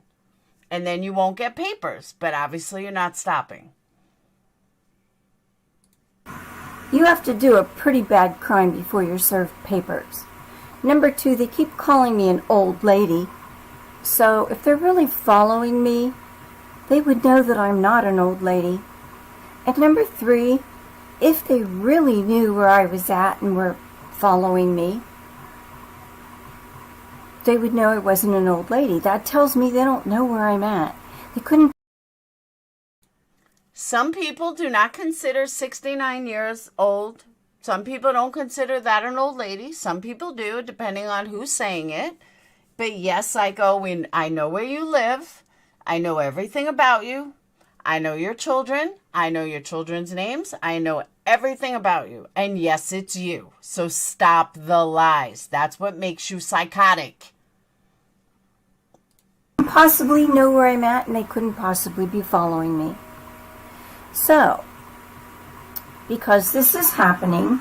Right? She does sound like an old lady. I totally agree with you. Like, her voice gives it away. No, this is not going to stop me. Because Laura's spreading rumors she's going to go legal on me. She can't go. Honey, it's not a rumor. It's a reality. There's a difference between fact and fiction. It's not a rumor. It is real. Legal on me. Because everything I have on Laura are accounts of what she's done to other people. You have nothing on me because I've never done anything to somebody else. So carry on. Let the judge decide how fucked up you are. Yes, Dana. Let the judge decide how fucking insane you are. By those people, number one. Number two, I have recordings of Laura threatening people and doxing people. I can dox you, but I'm not. But that has nothing to do with you. If I dox Lindsay, that has nothing to do with you, Psycho. Nothing at all. There's nothing about anybody else that's your concern, especially when they don't even follow you. So, yeah, you dox me all the time. But again, save it for a judge. Let's see what the judge has to say, because I really don't think the judge is going to rule in your favor. I really, truly don't. I have all kinds of proof against her. So, Psycho, let me tell you how this works. You can't white knight for somebody else. You can't harass somebody based on you think they once doxed somebody else 4 years ago, somebody that's not even connected to you. So you might want to double check of who you're white knighting for, because I probably am friends with the person or anything. So you have nothing on me. You are psychotic. You are obsessed. You are psychotic. You're a liar. And when I see you in court, I will prove that you are the exact person that I know you are. And if you're not the person, then you are pretending to be somebody else, which you took over somebody's life and you took over their phone records and you adopted their name. That's a whole illegal shit in the first place. So either way, you're going to lose in court. Just saying. This is my stalker. Her trying to reverse this and make me look like the bad guy isn't going to work. But because these people get such a high out of leaving me such nasty messages, I will be shutting my messages off from now on. Of course you will. And by the way, just so you know, Psycho, I'm not connected to these people that are leaving you these horrible messages. Maybe, just maybe, you should change your ways and people wouldn't leave you horrible messages. I have almost 16,000 followers and you have like 200. I think right there speaks volumes. Just saying. You've made over 100 videos. I know you keep erasing them, but I have them. It won't stop me from doing what I'm doing. You can still thumbs up the videos if you like. Honey, don't worry, because a judge is going to stop you. Let me know if you like what I'm doing. But I'm shutting the comments off for now. I already knew who supports me, who loves me, who's following me, and knows that I'm doing something for the people in this community that have wanted something done. Oh my God. Let the judge decide, because you're not doing anything for the community. People laugh at you. People think you're a total fucking joke. But carry on. We'll let the judge decide. Ballet Babe was her other name. We'll let the judge decide after you receive your cease and desist. And then if you continue, we'll go to court. No problem. I will file a restraining order against you. That is all in the works. But first, you got to do the cease and desist. And we move from there. So if that doesn't work, then we're going to go for money. So any way you want to play this, Psycho, we'll play this. I got no problem. But this harassment, this lying, this psychoticness from you needs to stop. And there's that. I don't think she does hear herself. I think she's that sick. Done for a long, long time. And I will continue to do it. Because these people are a bunch of lowlives that have no lives. And all they can do is sit here and troll people. Not just me. You think this is going on with just me? It's not. So I just wanted to tell you that I'm very excited about the one person that did reach out to us. And it's a good thing. And we'll see what happens, won't we? I won't be able to fill you in too much. But I just wanted you to know that something is happening. So, I love you all. Psycho, nothing is happening other than you're going to court. That's the only thing that's happening. She is beyond obsessed. This has gone on for 2 years. 2 fucking years. I will continue to make videos. And maybe at some point I'll turn the comments back on. But right now, I don't have time to scan everybody's comments. I don't have the patience to read all the filthy, disgusting comments. And so I feel for me, it's best to just turn them off. So I love the guys. I love you guys that support me. And don't worry, I haven't stopped doing what I have promised I'm going to do. Have a great weekend. That would be considered a threat by anybody. That's a lady who's made 89 videos on you in 5 weeks. Correct. Has it been that much? I think I counted over 100. Yeah, she is psychotic. Absolutely psychotic. I can't with her. But yeah, I'd have to finish this fucking court papers. This old woman don't even know what she looks like, nor do I care. She's crazy. I know, right, Winter Moon? She's worse in a way. One thing I will say, I want to thank everybody who supported Jonice. Whiskey made 72 videos on you. Did he really? He tried to get a link last night. I was like, that would be a hard no. She does need to be in a mental institution. I totally agree. I did see more. I only started listening to her recently when she started bashing my business. Oh, hell no. That's not going to happen. Now we're dealing with court. And sorry, psycho.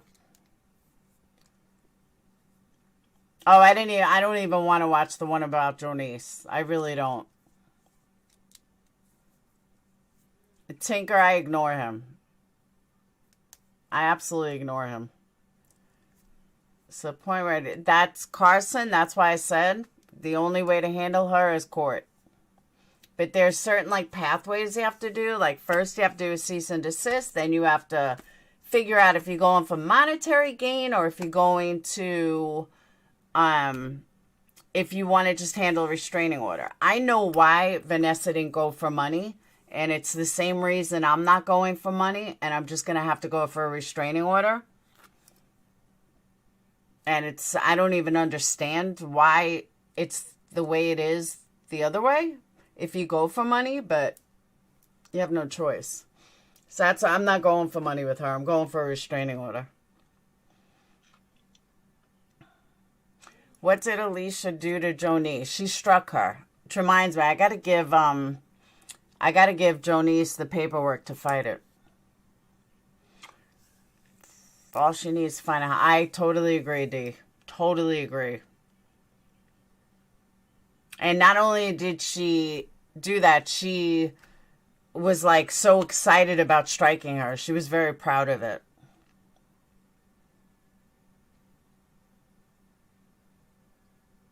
The out-of-state personal jurisdiction on her might be some. Yes.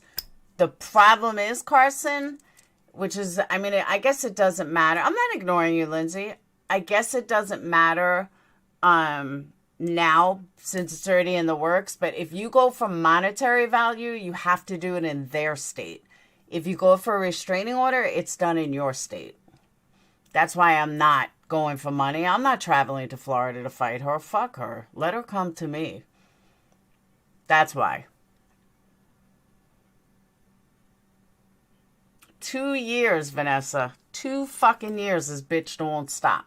I already took a channel down. I totally agree with that too, D. Totally agree.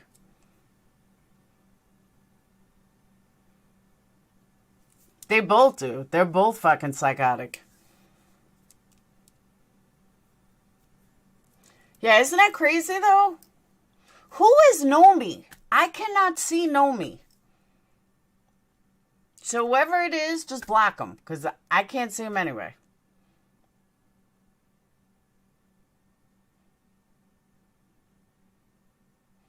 Someone was saying something about Nomi yesterday. I don't see them.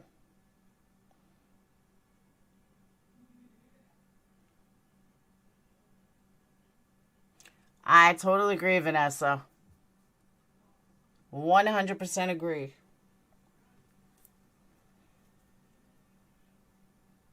Oh, you can't see him either, White Lotus? Whoever can see Nomi, block them. No, someone said Gnomy. Nobody could see them, so why did someone say it? Apparently I'm a backstabbing bitch, even though... Are you serious? Oh, it's your nickname for someone. Ah, okay. Oh, Jonice is one of the nicest people on YouTube. No joke.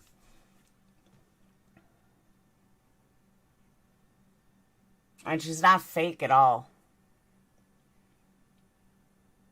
Obsessed, bored old lady. Amen to that. And that's terrible.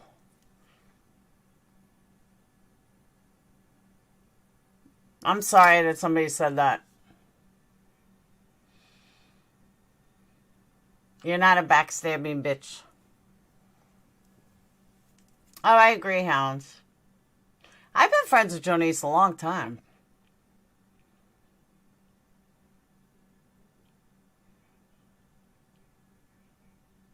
I mean, she's definitely, like, awesome. She writes super long emails, super long text messages.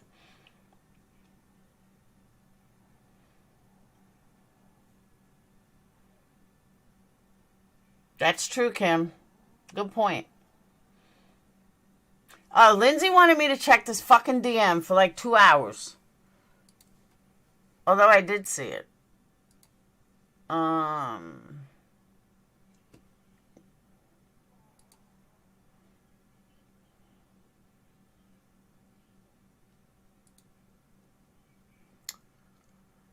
Alright.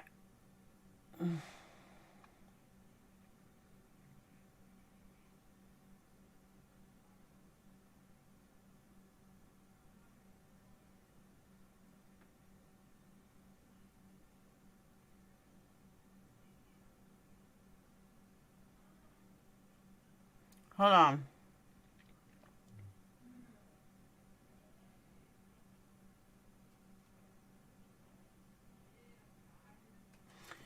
We need positive vibes for a Texas girl. 7-1 put purple hearts for Texas girl.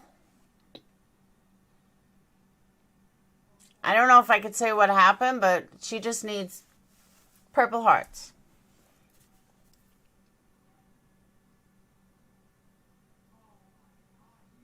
Dana, I don't know you. If you're not green, Dana, I don't know you.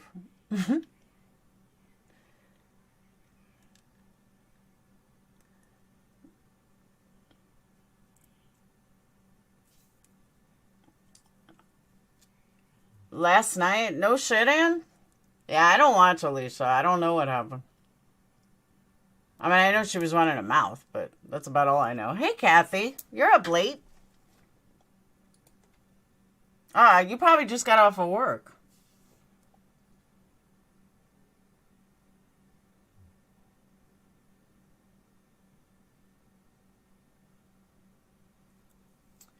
We do love our Texas girl.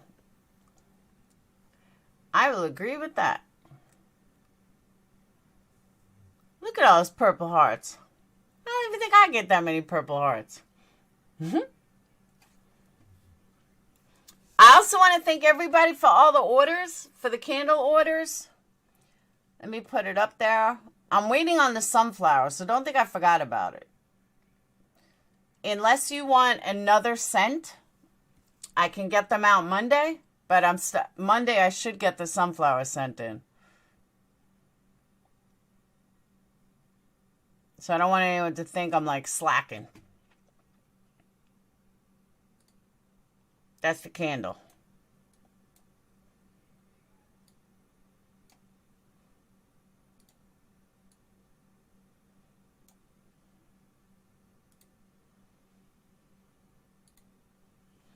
And as soon as I mail them out, we'll make first donation. I think I sold like 10 of them so far. So not bad for day one.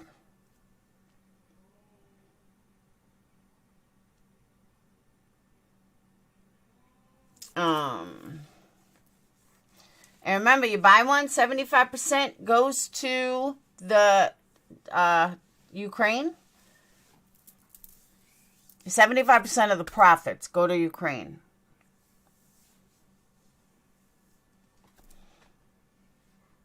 I think it works out. I think I figured it out. It was about $10 a candle.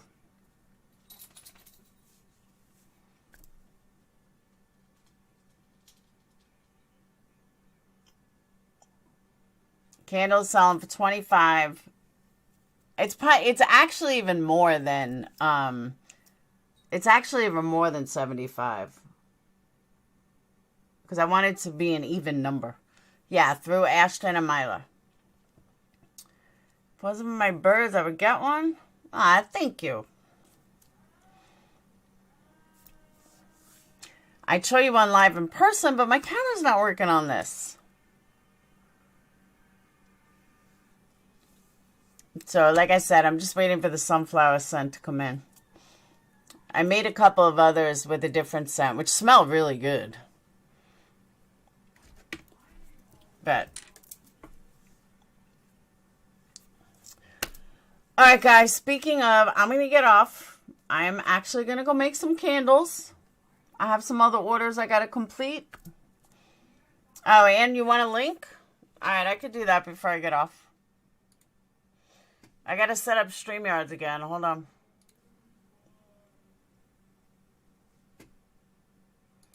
Hang on. Give me a moment. I'm a bad mom? Okay. Thanks. Never heard that one before, but okay.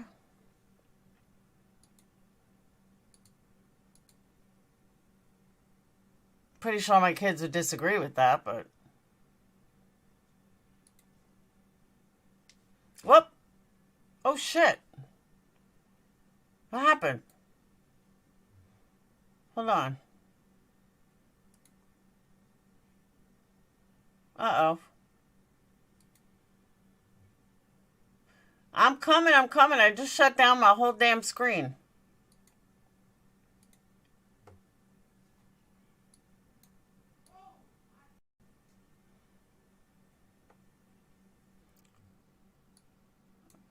Uh-oh.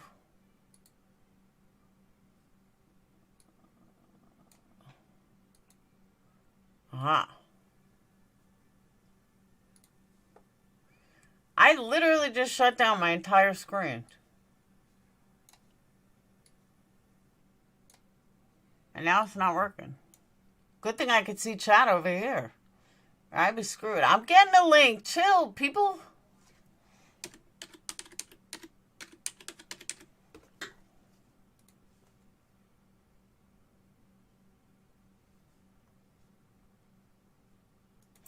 Nah, trolls like that are laughable.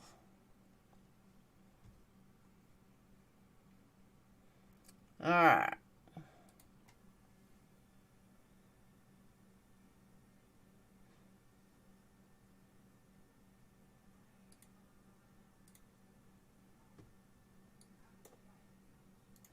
Alright, Ann, here you go. Oh, hold on. I have no way to post it. Let me open up YouTube again.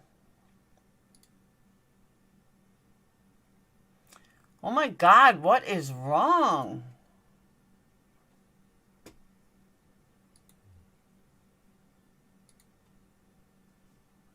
All right. Start. Oh. All right, there you go.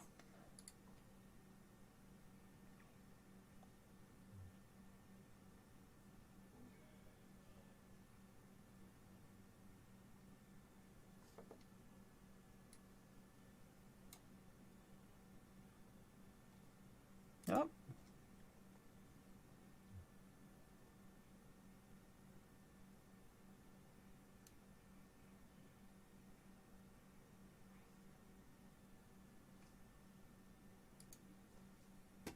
And I just dropped the link on.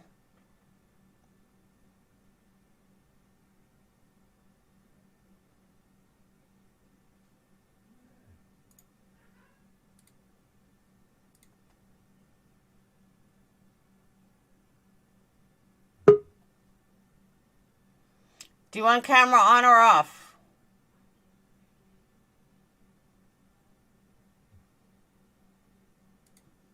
Hey. Hey. There you are. Can they all see me? No, not yet. Okay. Do you want me to turn your camera off? Yeah, you saw me. At least you got to see. All right. Let me... All right, this is StreamYard. It's not going to let me. You have to actually turn it off. Just click... I'll turn it off. Yeah. Okay.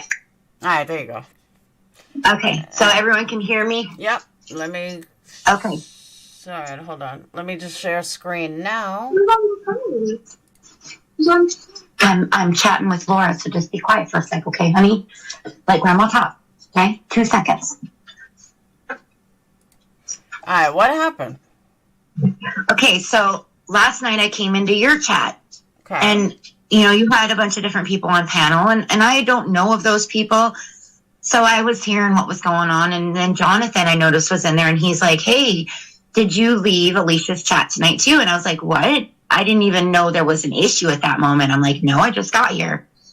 So I was curious, and I went over there, and she immediately calls me out, and she said she got some email from somebody saying that I'm watch out for Ann Pulley because she's a backstabber and a trash talker. And I'm thinking, holy shit, I don't ever get involved in any of that stuff. I like watching. I watch who I watch, and I don't. I only watch until I don't want to watch them no more. But whatever feud that goes on between you guys don't got nothing to do with me. I can still like both. If I didn't want to be in either one of your chats, I would have never became a paid member in yours just so I could see the content when it's members only. You know that. I was bummed. I'm like, no, do it for everyone. And then I was like, screw it. I'm just going to be a member because I like who I like. Aww. And then I never let boundaries cross. I don't sit in your chat and talk bad about Alicia. No, and I don't sit in Alicia's chat and talk bad about you. But we don't ever talk about. But we don't ever talk about Alicia. That's the difference. We just exactly. So when she called me out, I was like, no. And then so she told me, she's like, well, I don't want to tell you who sent me the email, but I was alerted about you. And I'm thinking, this has happened a couple other times where my name and someone else's name are quite similar. That's why I changed it from Ann Johns to Ann Pulley. So that way nobody could do that anymore because my name is not very common. So I was upset, and I'm like, well, I need to talk to Laura because this isn't right. People are going to think I'm out there just trash talking. The only person that I have trash talk, and I've told her through Messenger and direct text messaging, was MGL. Because she lied. She used money that she shouldn't have used to go on her little 90s con party train, whatever, with Princess. And she was supposed to be up here for the Oakley Carlson peaceful protest outside the jail where we live. We live in Washington, and we helped provide money for her to get here. Wow. That is the only person that I have badmouthed. But I didn't badmouth her to everyone until I told her about herself before you guys knew. Wow. So, yeah. And I told Alicia that last night. I was like, the only person that I have ever called out on their BS was Marissa, because she needed to know that it was screwed up what she did and others were counting on her, and that we all provided money to find out that she was just going to go have fun somewhere else and make up these lies and all. You know how she is, the BS that she puts out there. See, but you know, you want to know the difference between me and Alicia and me and a lot of other creators? I knew you were a mod over there. I was a little side-eyeing and like, really? But I'm not going to say anything to you. It's not my business. Like, if you want to, if you want to mod for someone else, be my guest. You're a grown adult. That's what I don't get. But that's my whole thing is I like both of you, and in your chat, everybody, we respect each other. And if we disagree, we do it respectfully. And we're not treating each other like crap. And up until last night, everything was fine. But I'm thinking, my God, who the hell is making it out to be sending emails saying Ann's a backstabber? First off, I'm a grown-ass woman. If I have something to say, I'll say it. If it hurts someone's feelings, and I know it has, I'm sorry. But if that's how it needs to be said, I'll say it. But I'm not just trash talking people out there. I am not part of that. I don't blame her. I don't believe her, though. I think she just saw you in my chat or saw that you were a member. Because you haven't said anything. You haven't said anything bad. We don't talk about Alicia. We don't talk drama. No. Like, it's ridiculous.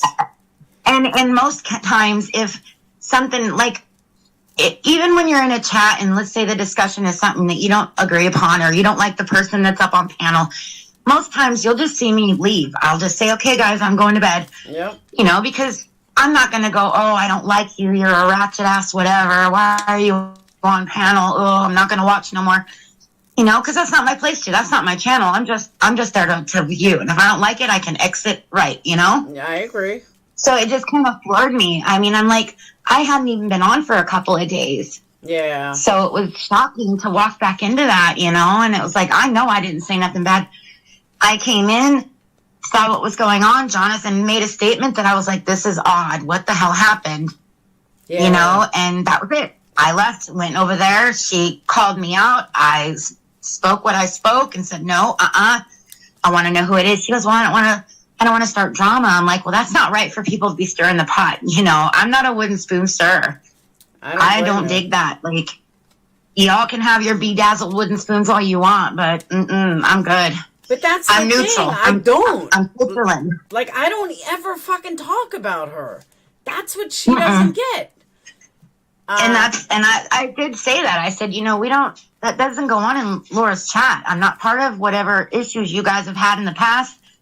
I don't know what went on.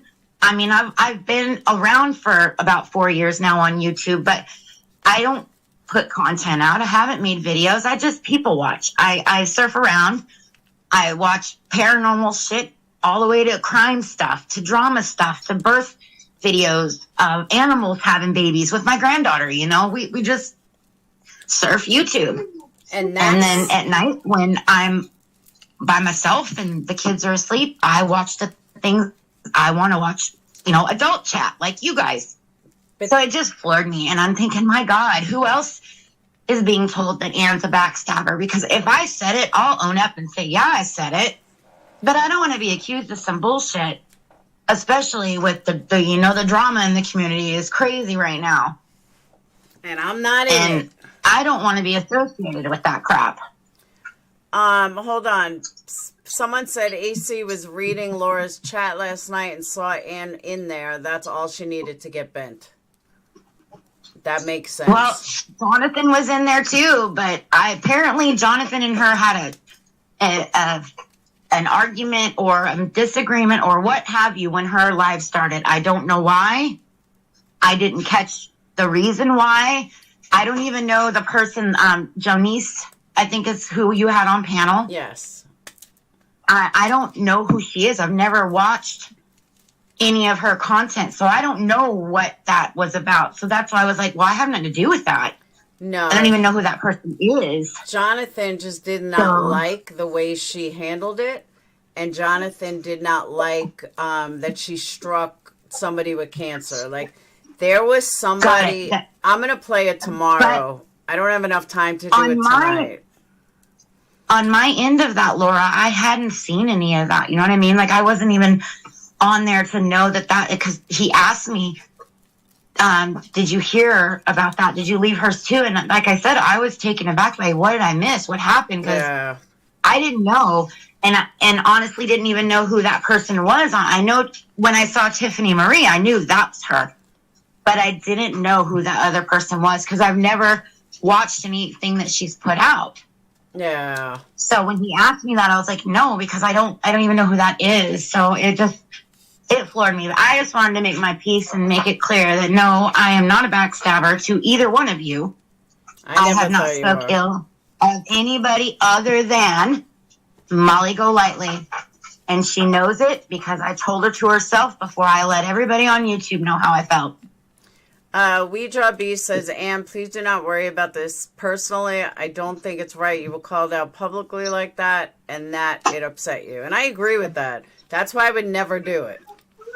Well, yeah, it was instant. Like, I left your chat and went to hers, and the minute that it, welcomed me into the chat, my name came out of her mouth, and I was like, whoa, what? I'm not mad. I didn't say anything. What the hell? I just got here. And when I said, look, who said this? She's like, I got an email. I don't want to start shit and tell you who said it. And I was like, well, I should know because I'll let that person know, hey, don't be talking shit on me. That's not cool. I don't run back and forth between chats. If I stick around because the content's great and I follow you over to what's that one we did with the Scott Peterson? We were watching Discord, right? Yeah, Discord. We were in Discord together. Yeah. We were watching that, and you know, it's if I didn't want to be in people's chats, I wouldn't have accepted taking the wrench. You know, it's a choice. She asked, you either take it or you don't. If I didn't want to, I wouldn't have. If I didn't want to see your content on Sundays for members only, I wouldn't have paid to be a member. I hear If I'm just going to go around trash talking, why would I fucking pay for that? You know what I mean? I agree. It would be free. Yeah, she just doesn't like you being friends with me. But because she thinks she thinks everybody thinks like her. I don't give a shit where you people go. Like, everybody's an adult. They have a right to go wherever the fuck they want to go. I mean, if it gets to a point where I see that you're not in my chats, but you're in their chats, Quinny. Right. And, you know, but yet you're still a member, that's when I kind of like, what's up with right. that? Why Exactly. Like, I'm ghostwriting and getting, exactly. You know? It's... But other than that, I don't give a shit where people go. I like that. Because I go everywhere. I mean, almost. I don't watch Alicia or any of them from last night, but for the most part, you know, I go a lot of places. But I love these people say, you can't watch them, but meanwhile, they're watching you. Well, I mean, and she immediately said, well, because I guess she took Jonathan's wrench right away, which that's between them two. That has nothing to do with me. And she goes, well, I decided not to take your wrench to, you know, give you a chance to let me know what. And I'm like, I don't even understand why this has happened. Like, if I didn't want to be there anymore, I just wouldn't go there. You'd never see me. You take the wrench away or not. It don't matter to me either way. You know, I will respectfully disagree with people when needed. But for the most part, I stay neutral. I don't get involved with other people's beef because it doesn't have me in it. I agree. I don't blame you. You know, and I respect you. I missed you like crazy when you were gone on your mini vacation, but I was so happy for you because you were out with your daughter doing the girls thing. We were. You know, it was like awesome. And then you had asked, you know, what you missed. And I don't know if maybe that's one of the comments that she was upset about because I had, when you asked that question, I believe it was Thursday night, your Thursday night live. I believe the first night back from your mini vacation. Okay. And you had asked what all you missed. And I said, oh gosh, several days of the twat witches, but that didn't mean Alicia. I wasn't aiming that towards her. I was aiming it at MGO and Benny and a couple of others, you know, they just ripping each other to shreds. Some people have a guilty conscience. I guess. I don't know. I just was like, God, when I go into Laura's, am I going to be ripped a new asshole there? I mean, it was fine after her live. You know, we were okay. It wasn't bad. I just don't want people to think that I'm out there trash talking people because I'm kind to everybody until they do me wrong and then I'm not. You know what I mean? Like, I'll take so much. But, like, this is literally the second time that I've been called out for being on someone else's channel saying something that I didn't say. And then it turns out, nope, that wasn't me. Like Pugs, she stuck up for me and said, no, Anne's, that wasn't hers. She doesn't do that. So. Pugs is a fucking liar. Not about you, I'm saying in general. She's just a fucking liar. I don't know. I think it shouldn't matter where people go. We're clicking and viewing everybody's videos, whether we like them or not. I agree. You know, and we've all been guilty of watching the trash channels or the channels that are basically geared towards bullying, picking people's lives apart. We've all done it. Hey, that doesn't mean we're actively. I listen to Tasha Cooper at times. I don't support her, but I listen to her. Yeah, exactly. I mean, just because I pop into certain channels doesn't mean I'm on that train with them. I won't choose. I'm not that girl, and this isn't that serious. You know, we all have families and lives outside of YouTube. So I don't have to choose. I can like who I like until I don't. That's exactly right. Totally agree. So I just wanted you guys and everyone in chat that I know some of them go in there too to know that I came up and said, look, I haven't said shit about Laura, and I haven't said shit about Alicia, and I will not. And if I did, I would speak to them before I ever told anybody on YouTube. I agree. That way my words couldn't be twisted or turned into something they're not. Because you know that whole saying, you can start a rumor about yourself, and by the time it gets back to you, not one part of that rumor is even remotely close to what came out of your mouth. I agree. So I would just, agree. you know, I just don't want people to think I'm that person, because I'm not.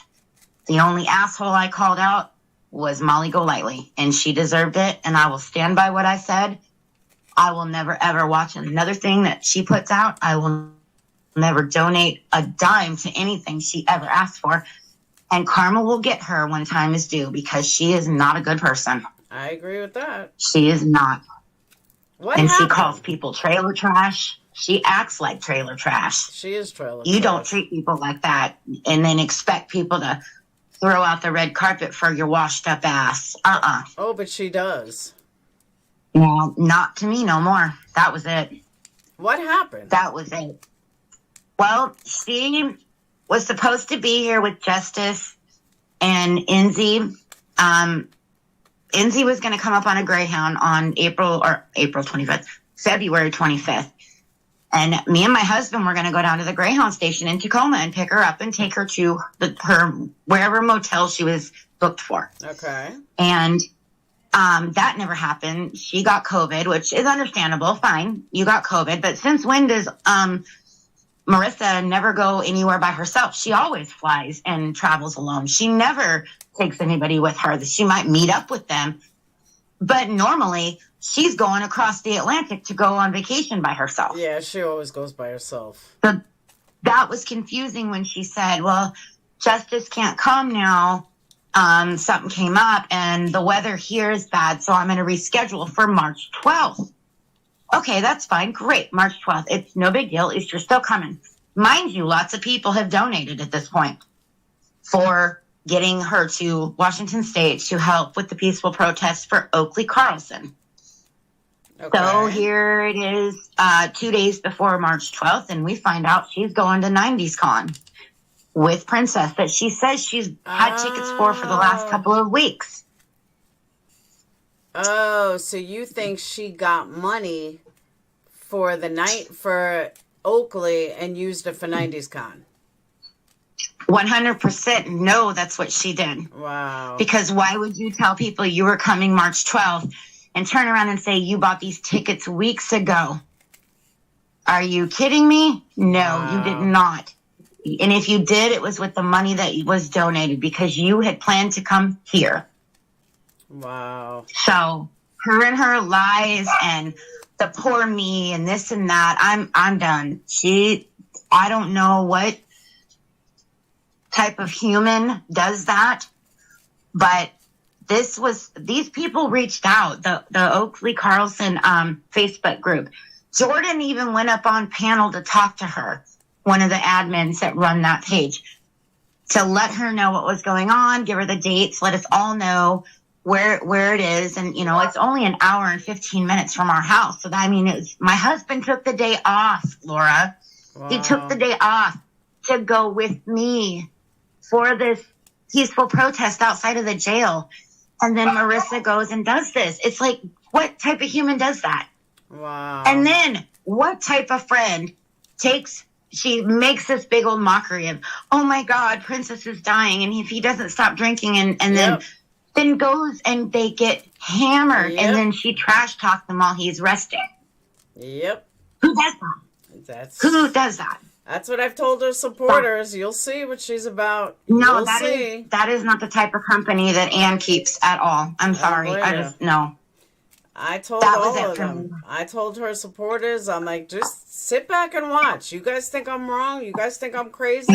She's going to have Princess drinking. You'll see. Just watch. Yeah. And then she was trash talking him while he's sleeping right there. Yeah. Not even 5 feet behind her.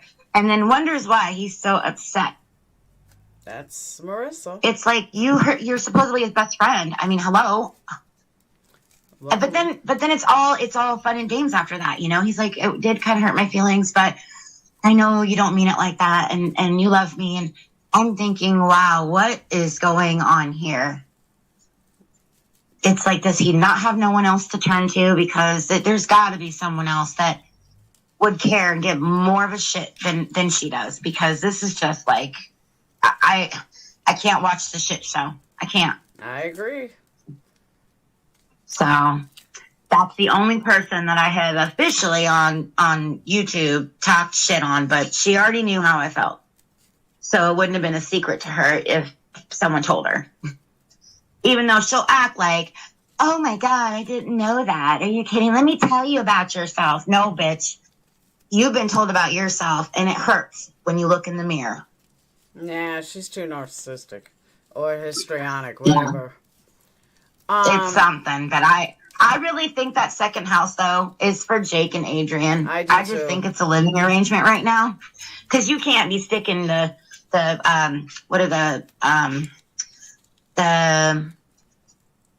kids, the college students they get, the foreign exchange students. Yeah. You can't stick them in a house by themselves. You're the host to them. So someone has to be there with them, and it definitely can't be Princess if he needs to be watched. Yeah, I agree. So, yeah, I think there's more to this. And it's really none of my business. That's on them. That's their marriage, whatever. But she puts all her business out there for the world to see. I agree. Just like the whole Backstreet Boys thing. And she was pissed about going and not being able to see Mr. Nick Carter. And I'm thinking, was he drunk? Did she roofie him? Because why could you see him at the 90s thing? She did, but it was some kind of after party, and that's what she was bummed about going, and he really didn't feel good, and he didn't want to go. Aw. Princess didn't, so he was pissed. Because I've been waiting 20 years for this moment, and I'm thinking, I thought you already had Nick Carter. Exactly. Why would you need him again? That's so true. Yeah, a lot of her stories are BS. Yep. I get it. It's all for entertainment, clicks and views, but she's how old?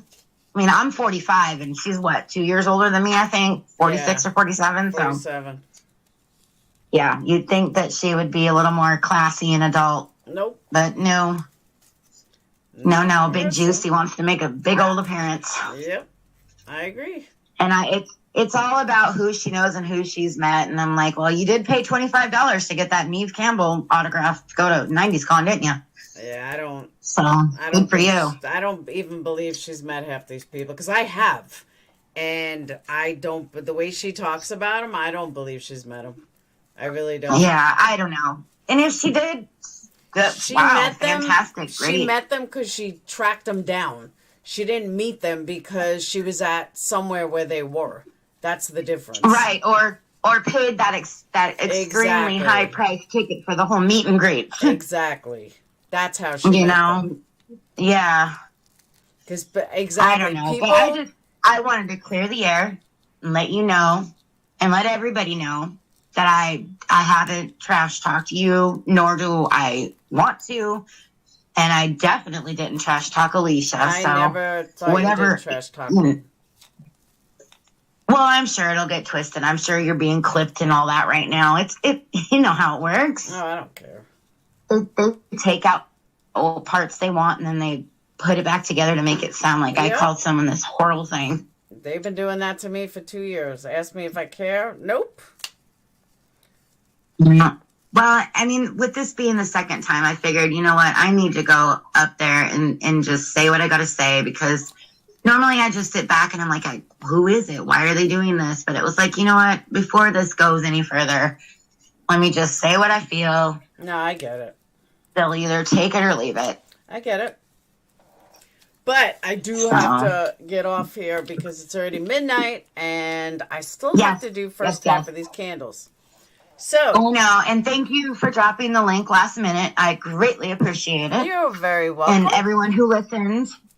Hello, chat. Thank you. I love you guys. Some of you are my favorites. And I hope you feel better and don't let these people get to you. No, I'll be fine. I just wanted to make sure that you understood where I was coming from and that if Alicia was listening or any of her other people were listening, that they understood too that I'm not that person. Oh, you know, I won't she's choose. listening. I'm Switzerland. I like who I like. That's all that matters. So, and I'm glad I you will like be me in your chat as well as hers. So All yeah, I constantly I'm there. You know. I hear you. I enjoy it. It's fun. You know. Aww. Sometimes there's a lot of laughs, and sometimes there's a lot of tears, and sometimes we all equally get pissed off at certain comments. But it is what it is. You know. I agree. If we don't like it, we can always not come on YouTube. Totally agree. I couldn't So, agree all with right, you more. Laura, take care and have a good evening. You too. I will And talk to you later. Good night, child. Yes, you will, definitely. All right. Glad All you right, came bye. up. Bye. All right. So on that note, I am getting off. Badger, are you still in here? Badger better give me kudos for having his favorite creator on last night. And I didn't even get kudos for it from Badger. Big meanie. Big meanie. At least he didn't kill him. Almost. Whew. So, all right. I am out. Always say goodnight. I'm still going to get him. Hey, pretty. I didn't even see you. I have Laura and voices keeping me from being stupid. Exactly. But, all right. I really do have to go, though. I got to get these candles done. I will see you guys later. Lucy World, I did not see your comment. Can you... Oh, there it is. Did you see the beautiful video Hartley made for Jonice? No, I did not. Let me take a look. Hold on. And then I'm closing out.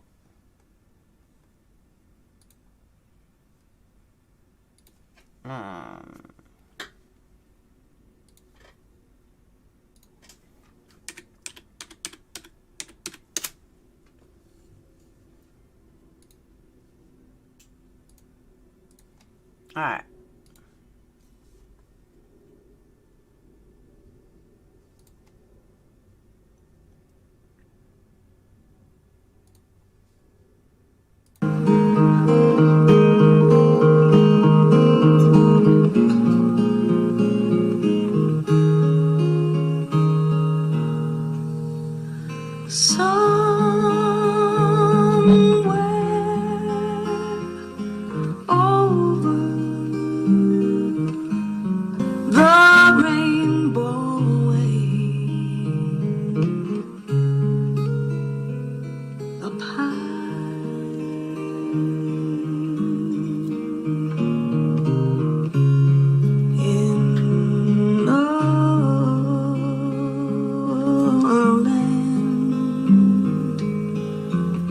That I heard of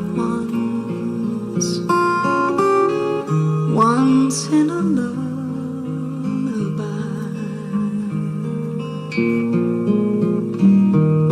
Somewhere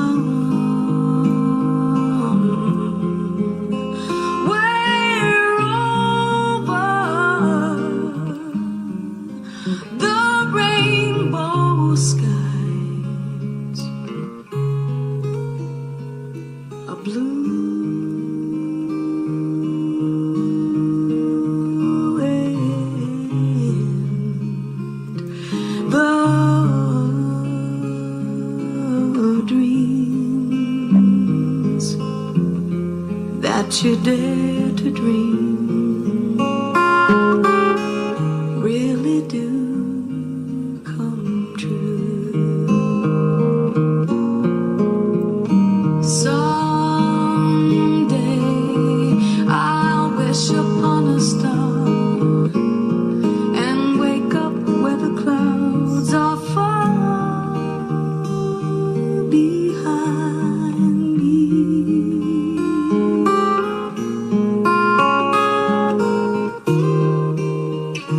Where troubles melt like lemon drops, way above the chimney tops, that's where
and wake up where the clouds are far behind me.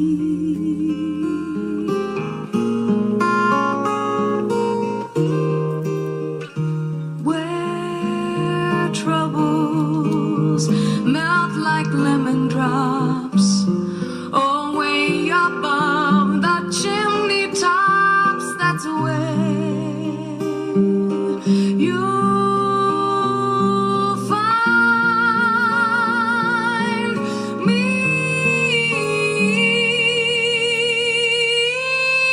Somewhere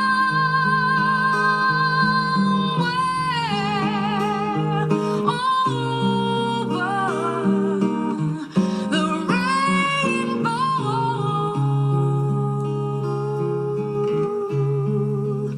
skies are blue. And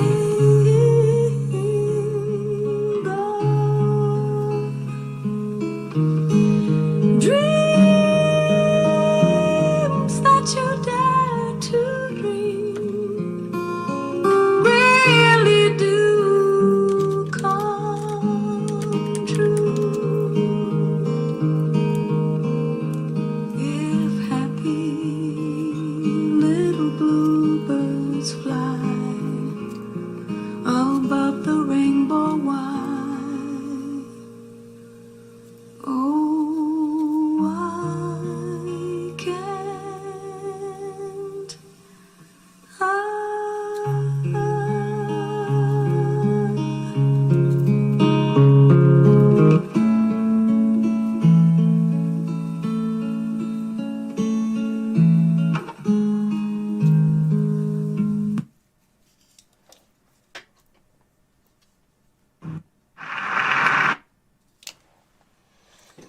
I agree. Don't take away anyone's voice while they still have it to use. Totally, totally agree. All right, one thing I do want to say before I shut down, just to let everyone know, tomorrow morning when I get up, I'll be going live as a follow-up to Jonice.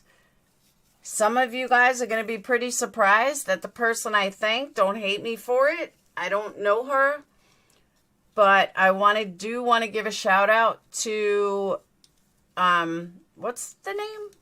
Surviving the Storm. She makes some excellent, excellent points about communities coming together and when to stand down.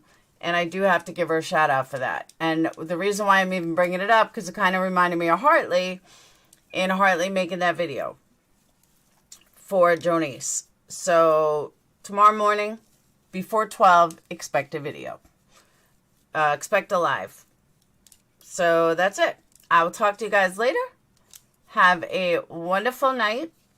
I stand with Jonice. We stand with Jonice. Everybody stands with Jonice.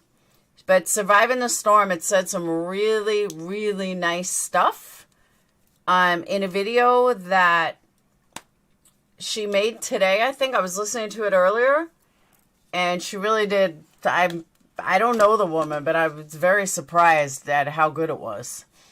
So, thank you, Lucy's World. Yeah, because I don't watch Hartley, but that was a really good video. So thank you, Hartley. But yeah, I'm actually really surprised at how good, how Surviving the Storm was talking about communities joining and when to join.